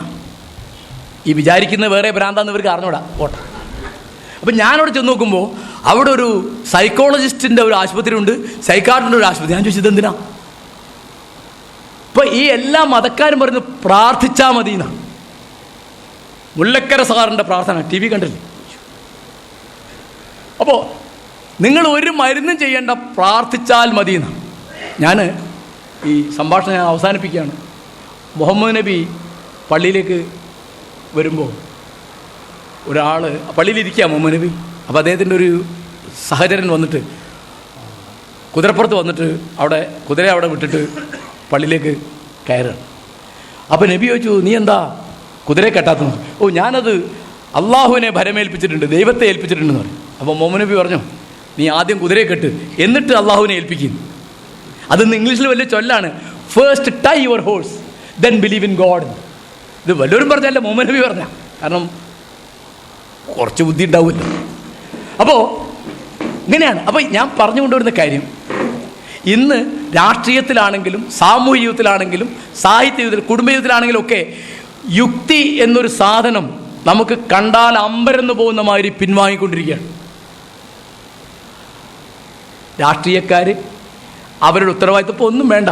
KT മുഹമ്മദിൻ്റെ ഇത് ഭൂമിയാണ് എന്നുള്ള നാടകം, ഈ മതമൗലികവാദത്തെ വെല്ലുവിളിക്കുന്ന നാടകം, 53 നാടകം വന്ന് കേട്ടി എന്നോട് പറഞ്ഞിട്ടുണ്ട്, കമ്മ്യൂണിസ്റ്റ് പാർട്ടി ഉണ്ടായതുകൊണ്ട് മാത്രമാണോ എനിക്കത് അവതരിപ്പിക്കാൻ പറ്റിയത്. അവതരിപ്പിക്കാൻ പറ്റില്ല. ഇന്ന് രാഷ്ട്രീയ പാർട്ടികൾ ഏത് അളവിലാണ് ഇത്തരം ജീർണതകളെ എതിർക്കുന്നത് എന്ന് ദയവായിട്ട് ഈ സഭ ആലോചിക്കണം എന്ന് എനിക്ക് അഭിപ്രായമുണ്ട്. ക്രിസ്ത്യാനികളുടെ ഇടയ്ക്ക്, മുസ്ലിങ്ങളുടെ ഇടയ്ക്ക്, ഹിന്ദുക്കളുടെ ഇടയ്ക്ക് എല്ലാ പ്രദേശങ്ങളിലും അന്ധവിശ്വാസങ്ങളും അനാചാരങ്ങളും പെരുകി വരികയും അതിൻ്റെ പുറത്തുള്ള അനവധി അന്യായങ്ങൾ, ഇതൊന്നും വളരെ നിഷ്കളങ്കമായി നടക്കുന്ന ഒരു കാര്യമല്ല. ഞാൻ പറഞ്ഞു, ഒരു മന്ത്രവാദി ഒരു ഗർഭിണിയെ ചവിട്ടിക്കൊല്ലുന്നുള്ള വളരെ സ്വാഭാവിക ഒരു കാര്യമാണ് കേരളത്തിൽ. അപ്പോൾ ഈ ചവിട്ടിക്കൊന്നവൻ ഏതെങ്കിലും ഒരു മതത്തിൻ്റെ മാന്ത്രികനോ പണ്ഡിതനോ പുരോഹിതനോ ആണ് എന്നതുകൊണ്ട് അവൻ ഏതെങ്കിലും ഒരു അമ്പലത്തിലെ പൂജാരി ആയിരിക്കും, അല്ലെങ്കിൽ ഒരു മദ്രസയിലെ മുസ്ലിയാരായിരിക്കും. അതുകൊണ്ട് മാത്രം അവർക്ക് രക്ഷപ്പെടാൻ കഴിയുന്നൊരു സ്ഥിതിയുണ്ട്. പിന്നെ എനിക്ക് മനസ്സിലായില്ല കേട്ടോ, ഇന്ന് ഞാൻ വായിച്ചത് സുഹൃത്ത് പത്രത്തിലുള്ളതാണ്. സുഹൃത്ത് തൻ്റെ മുണ്ട് മാറി കൊടുത്തതിന് സുഹൃത്തിനെ കല്ലുകൊണ്ട് തലയ്ക്കടിച്ച് കൊന്നു. മെനയാന്ന് വായിച്ചത് കാറിൻ്റെ ഡിക്ക് അടച്ചിട്ടില്ല എന്ന് വിളിച്ചു പറഞ്ഞതിന് അതെന്തോ തോന്നിയാസം പറഞ്ഞതാവാം എന്ന് വിചാരിച്ചിട്ട് അവനെ വെട്ടിക്കൊന്നു. ചന്ദ്രബോസ് എന്നൊരു ഗേറ്റ് കാവൽക്കാരൻ ഗേറ്റ് തുറക്കാൻ 2 മിനിറ്റ് വൈകിപ്പോയതിന് അവനെ ചവിട്ടിക്കൊന്നു. വിവാഹാഭ്യർത്ഥന നിരസിച്ചതിന് അവളെ മാത്രമല്ല അവിടെ കുടുംബക്കാരെ മുഴുവൻ കാറ് കയറ്റിയിട്ട്. ഈ നാട്ടിൽ എന്താ നടക്കുന്നത്? ഇങ്ങനെ കൊല്ലുന്നമായി തന്നെ ആത്മഹത്യകൾ. മോളെ നാളെ കണക്കാണല്ലോ, നീ കണക്കിൽ കുറച്ച് മോശമാണല്ലോ, പോയിരുന്ന് പഠിക്ക് എന്ന് പറഞ്ഞ് അമ്മ TV ഓഫാക്കിയതിന് മകള് വിഷം കുടിച്ച് മരിച്ച രാജ്യം അത്. അടിച്ചു. ആത്മഹത്യക്കൊന്നും ഒരു വിലയില്ല. മദ്യപാനം ഇങ്ങനെ പെരുകുന്നത് എന്തുകൊണ്ടാണ്? ഈ മതക്കാർ പറയണ്ടല്ലോ ആത്മീയത. എങ്ങനെ ഞാൻ ചോദിക്കുന്നത്, ഇങ്ങനെ ഈ തരത്തിൽ ഇവർ പറയുന്ന ഈ കാന്തപുരത്തിൻ്റെയോ ധ്യാന കേന്ദ്രത്തിൻ്റെയോ അമൃതാനന്ദമയി മഠത്തിൻ്റെയോ ശ്രീ രവിശങ്കറിൻ്റെയോ അങ്ങനെയല്ല, എല്ലാവരും ഞാനൊരു ഓർക്കുന്ന പേരുകൾ പറയുന്നുള്ളൂ. ഇവരൊക്കെ പറയുന്ന മട്ടിൽ നിങ്ങൾക്ക് ആത്മീയമായ സ്വാസ്ഥ്യമുണ്ടെങ്കിൽ നിങ്ങൾ മറുപടി പറയൂ. ഈ അളവിൽ മദ്യപാനം കൂടുന്നെങ്ങനെ? ഈ അളവിൽ കൊല പെരുകുന്നെങ്ങനെ? ഈ അളവിൽ ആത്മഹത്യ പെരുകുന്നെങ്ങനെ? ഇന്ത്യയിൽ ആത്മഹത്യയിൽ നിന്ന് ആളുകളെ പിന്തിരിപ്പിക്കാനുള്ള ആദ്യത്തെ കേന്ദ്രം തുടങ്ങിയത് തിരുവനന്തപുരത്താണ്. ഒരു ദിവസം കേരളത്തിൽ 23 പേര് ആത്മഹത്യ ചെയ്യുന്നുണ്ട്. 15 മിനിറ്റിൽ ഒരാൾ ആത്മഹത്യക്ക് ശ്രമിക്കുന്നുണ്ട്. ഞാൻ പ്രസംഗം തുടങ്ങിയിട്ട് ഇപ്പോൾ 4 ആൾ ആത്മഹത്യക്ക് ശ്രമിച്ചു കഴിഞ്ഞു.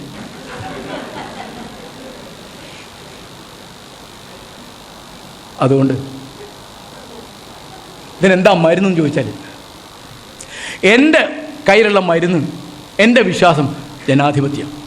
ഈ ഇസ്ലാമിക് സ്റ്റേറ്റ് എന്ന് പറഞ്ഞ ഈ പൈശാചിക സംഘം, അല്ലെങ്കിൽ താലിബാൻ എന്ന് പറയുന്ന വേറെ പൈശാചിക സംഘം, ഇതിനൊക്കെ എന്താ മറുപടി? ഇതിനൊക്കെ മറുപടി ജനാധിപത്യമാണ്. അവിടെയൊക്കെ രാജാക്കന്മാരോ അല്ലെങ്കിൽ ഗോത്രത്തലവന്മാരോ സൈനിക നായകന്മാരോ ആണ് ആ രാജ്യം ഭരിക്കുന്നത്. അവിടെ ജനാധിപത്യം വരട്ടെ, സൗദി അറേബ്യയിൽ ജനാധിപത്യം വരട്ടെ എന്ന് ഇവിടെ കാരശ്ശേരി പ്രസംഗിച്ചാൽ ഒരു പദ്ധതിയിലും വരില്ല. വരില്ല. എന്താ കാരണം? അവിടെയൊക്കെ അവിടുന്ന് പരസ്യം കിട്ടാനുണ്ട്, അവിടുത്തെ ആളുകളുടെ സൗജന്യം കിട്ടാനുണ്ട്, അവരുടെ ബന്ധുക്കൾ കോപ്പി വാങ്ങാനുണ്ട്. ഇവിടെ ഞാൻ ഒറ്റ ഉദാഹരണം പറഞ്ഞ് അവസാനിപ്പിക്കുകയാണ്. ഇറാഖിൽ ഇസ്ലാമിക് സ്റ്റേറ്റ് എന്ന് പറഞ്ഞ് ഈ ഭീകര സംഘം വന്നപ്പോൾ മതഭീകരന്മാർ എന്ന് മാതൃഭൂമി മനോരമ എഴുതി. വലിയ ബഹളമായിരുന്നു. എന്താണ് അത്? സുന്നി വിമതന്മാരെന്ന് എഴുതാൻ മാതൃഭൂമി മനോരമ സുന്നി വിമതന്മാരെന്ന് എഴുതി. ഒരാഴ്ച കഴിഞ്ഞപ്പോൾ അവർ പറഞ്ഞു ഞങ്ങളുടെ അടുത്ത ലക്ഷ്യം സൗദി അറേബ്യൻ. അപ്പോൾ സൗദി അറേബ്യ പറഞ്ഞു ഭീകരന്മാരാണ്. ഉടനെ മാതൃഭൂമി മനോരമ ഈ ഭീകരന്മാരാന്നാക്കി. അവർക്കൊരു പ്രശ്നമില്ല. പിന്നെ ഇപ്പോൾ അവരൊക്കെ ഭീകരന്മാരാണ്. എന്താ കാരണം? സൗദി അറേബ്യ ഭീകരന്മാരാണ് എന്ന് പറഞ്ഞാൽ ഭീകരന്മാരാന്ന് നമുക്ക് മനസ്സിലാവുള്ളൂ, നമ്മുടെ ആളുകൾക്ക് മനസ്സിലാവുള്ളൂ, നമ്മുടെ പത്രങ്ങൾക്ക് മനസ്സിലാവുള്ളൂ, നമ്മുടെ മാധ്യമങ്ങൾക്ക് മനസ്സിലാവുള്ളൂ. ഇസ്ലാമിക് സ്റ്റേറ്റ് നടത്തിയുള്ള പണികളൊക്കെ കേട്ടോ ഒന്ന് കുഴിച്ചു മൂടുക എന്ന് പറയും, കൊല്ലാതെ കുഴിച്ചു മൂടുക. ആലോചിച്ച് നോക്കൂ. അവിടെ യസീദികൾ എന്ന് പറയുന്ന വിഭാഗത്തിലെ മനുഷ്യന്മാരെ കൊന്നിട്ടും കൊല്ലാതെ അവരുടെ ആന്തരാവയവങ്ങൾ എടുത്ത് വിൽക്കുകയാണ്. അവിടുത്തെ പെൺകുട്ടികളെ ലൈംഗിക ചന്തകളിൽ അടിമകളാക്കി വിൽക്കുകയാണ്. ഇതൊക്കെ ദൈവത്തിൻ്റെ പേരിൽ, അതായത് നേരത്തെ പറഞ്ഞു, ഇതൊക്കെ നിങ്ങൾ പിശാചിൻ്റെ പേരിൽ ചെയ്യും. പിശാചിനൊരു സമാധാനം ഉണ്ടാവും, ദൈവത്തിനൊരു സമാധാനം ഉണ്ടാവും. അല്ലേ? മനസ്സിലായില്ലേ? ഈ തല്ലുന്നതും കൊല്ലുന്നതും ബലാത്സംഗം ചെയ്യുന്നതുമാണ് സ്വർഗത്തിലേക്കുള്ള വഴിയെങ്കിൽ നരകത്തിലേക്കുള്ള വഴി ഏതാണ് പിന്നെ? അവിടേക്കും വേണം. അത് അല്ല, ഇവർ പറഞ്ഞൊക്കെ ശരിയാണെങ്കിൽ ദൈവം ഇത് രണ്ടും ഉണ്ടാക്കി വെച്ച് കാത്തു കുത്തിരിക്കണ്ടേ? അപ്പം ഈ വഴിയാണ് ഈ കൊലയാളികളുടെയും കേട്ടോ. നമ്മളിപ്പോൾ ഞാൻ 34 കൊല്ലം മാഷായിരുന്നു. ഞാൻ പണ്ട് പഠിപ്പിച്ച കുട്ടികളെ കാണുമ്പോൾ എന്താണോ ഇപ്പോൾ ചെയ്യുന്നതെന്ന് ചോദിച്ചാൽ എനിക്കൊരു ചെറിയ വിഷമമുണ്ട്. എന്താ കാരണം വെച്ചാൽ ചിലപ്പോൾ ചോദിച്ചാൽ അവനെങ്ങാനും പറഞ്ഞാലോ, ഒന്നുമില്ല മാഷേ, ഞാൻ ഒരു ചെറിയ കൊട്ടേഷൻ സംഘം നടത്തുകയാണ്. അല്ല, അതിപ്പോൾ കേരളത്തിലൊരു തൊഴിലാണ്. മാത്രമല്ല ഇവിടെ ഇപ്പം വന്ന് ദൈവത്തിന് കൊട്ടേഷൻ കൊടുക്കുകയാണ്. ശത്രുസംഹാര പൂജ എന്ന് പറഞ്ഞാൽ ദൈവത്തിന് കൊട്ടേഷൻ കൊടുക്കണല്ലേ അല്ലേ? കൂടുതലും കുട്ടിച്ചാത്ത സേവ എന്ന് പറഞ്ഞാൽ ഇതൊക്കെ കൊട്ടേഷൻ ടീമാണ്. ദൈവത്തോട് പറയാണ്, നീ പോയിട്ട് അവനെ ശരിപ്പെടുത്തിക്കൊണ്ടാ, ഞാൻ നിനക്കിത് വഴിപാട് കഴിക്കാം. നമ്മൾ കൊട്ടേഷൻ പോരാഞ്ഞിട്ട് നമ്മുടെ ദൈവവും നമ്മുടെ ജാതിയാണ്, അവന് കൊട്ടേഷൻ കൊടുത്തിരിക്കുക. ശത്രുസംഹാര പൂജ ഏത് അമ്പലത്തിലല്ലാത്തത്? മുട്ട് എന്ന് പറയണ്ട. ഇത് ജാതിഭേദമൊന്നും ഇട്ടതിന് മുസ്ലിങ്ങൾക്ക് വേറെ ഉണ്ട്, ക്രിസ്ത്യാനിക്ക് വേറെ ഉണ്ടാവും. കാരണം ഇതെല്ലാം ചരക്കൊന്നാണ്. അതൊന്നാണെന്ന് ചുംബന സമരം വന്നപ്പോൾ നാട്ടുകാർക്ക് മനസ്സിലായി. ഞങ്ങളൊക്കെ പണ്ടേ പറഞ്ഞത്. അപ്പോൾ അവിടെ RSS NDF ഒക്കെ ഒന്നിച്ചായിട്ട് എന്തൊരു ഐക്യമാണ്. അപ്പം ഞാൻ എറണാകുളത്ത് ഒരു മീറ്റിങ്ങിൽ ഞാൻ പറഞ്ഞു, ഇനി വർഗീയ കലാപം ഉണ്ടാവും തോന്നുന്ന സ്ഥലത്ത് ഒരു ചുംബന സമരം വെച്ചാൽ മതി. എന്നാൽ NDF RSS ഒന്നും അതിന് പോകില്ല, അവർ ഇതിന് നിർത്താൻ പോയിക്കോളും. അപ്പം നമുക്ക് സൗകര്യമായി, വർഗീയ കലാപമില്ല, ചുംബനം നടക്കുകയും ചെയ്യും. ഇത്ര പരിഹാസ്യമായി തീർത്ത് ഞാനൊരു എപ്പോഴും വിചാരിക്കുന്നത്, ദൈവത്തെപ്പറ്റി എനിക്ക് വലിയ സഹതാപം തോന്നുന്നു. കാരണം ഈ ജാതി കൊട്ടേഷൻ സംഘങ്ങളാണ് ദൈവത്തിൻ്റെ ആളുകൾ എന്ന് പറഞ്ഞ് നടക്കുന്നത്. ഇവരാണ് ദൈവരാജ്യം സ്ഥാപിക്കാൻ വരുന്നത്. എങ്ങനെയുണ്ട്? സ്വർഗരാജ്യം ക്രിസ്തു പറയും അതിവിടെയല്ല എന്ന്. ഇപ്പോൾ ഹുക്കൂമത്തെ ഇലാഹി, ദൈവത്തിനാണ് ആധിപത്യം എന്ന് പറഞ്ഞ് ദൈവത്തിൻ്റെ രാജ്യം സ്ഥാപിക്കൽ എങ്ങനെയാ ഏതെ പെണ്ണുങ്ങളെ ബലാത്സംഗം ചെയ്തിട്ടും മറ്റവൻ്റെ അമ്മയുടെ വയറ് കുത്തിക്കീറിയിട്ടും അവൻ്റെ വീട് കൊള്ളയടിച്ചിട്ടുമാണ് ദൈവരാജ്യം വരുന്നത്. അതുകൊണ്ട് എനിക്കൊരു സംശയമില്ല, ഞാൻ ദൈവത്തോടുള്ള സഹതാപം കൊണ്ടും സ്നേഹം കൊണ്ടും ഇവരോടൊരു ചെറിയ അപേക്ഷ ഉള്ളത്, നിങ്ങൾ ചെകുത്താൻ്റെ കൊടി പിടിക്കുക. കാരണം ജനാധിപത്യം എന്ന് പറയുന്നത് ഇതല്ല. ഈ ജനാധിപത്യത്തിൻ്റെ സൗകര്യങ്ങൾ ഉപയോഗിച്ചിട്ടാണ് ഈ RSSകാരും NDF ഈ ഇതൊക്കെ കേട്ടോ. നിങ്ങൾക്കറിയാം, വിശ്വ ഹിന്ദു പരിഷത്തും ബജരംഗ് ദളും RSSും എല്ലാം ഒന്ന് തന്നെയാണ്. ഞങ്ങളുടെ നാട്ടിൽ പറയും, ഒരു മുളത്തുനിന്ന് മുറിച്ചാണ് അരമുളം. ഈ ജമാഅത്തെ ഇസ്ലാമിയും സിമിയും സോളിഡാരിറ്റിയും NDFും പോപ്പുലർ ഫ്രണ്ടും SDP എല്ലാം ഒരു സാധനമാണ് കേട്ടോ. അതിൻ്റെ ബേസ് എന്ന് പറയുന്നത് മതരാഷ്ട്രവാദമാണ്. മതനിയമങ്ങൾ രാഷ്ട്ര നിയമങ്ങളാവണം എന്ന് പറയുന്ന കൂട്ടരാണ്.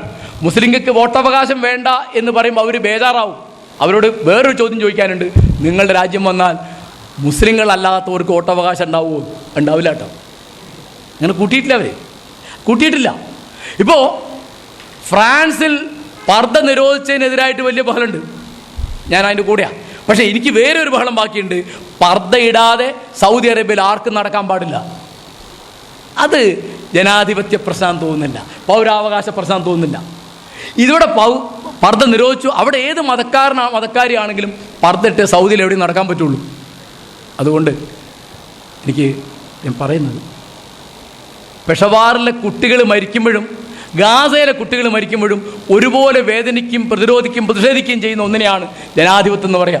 കാരണം മനുഷ്യനെ കാണുകയും മതത്തിൻ്റെയും ജാതിയുടെയും ഭാഷയുടെയും അപ്പുറത്ത് മനുഷ്യൻ്റെ അവകാശങ്ങൾക്ക് വേണ്ടി നിൽക്കുകയും ചെയ്യുന്നതിനെയാണ് രാഷ്ട്രീയം എന്ന് പറയാം.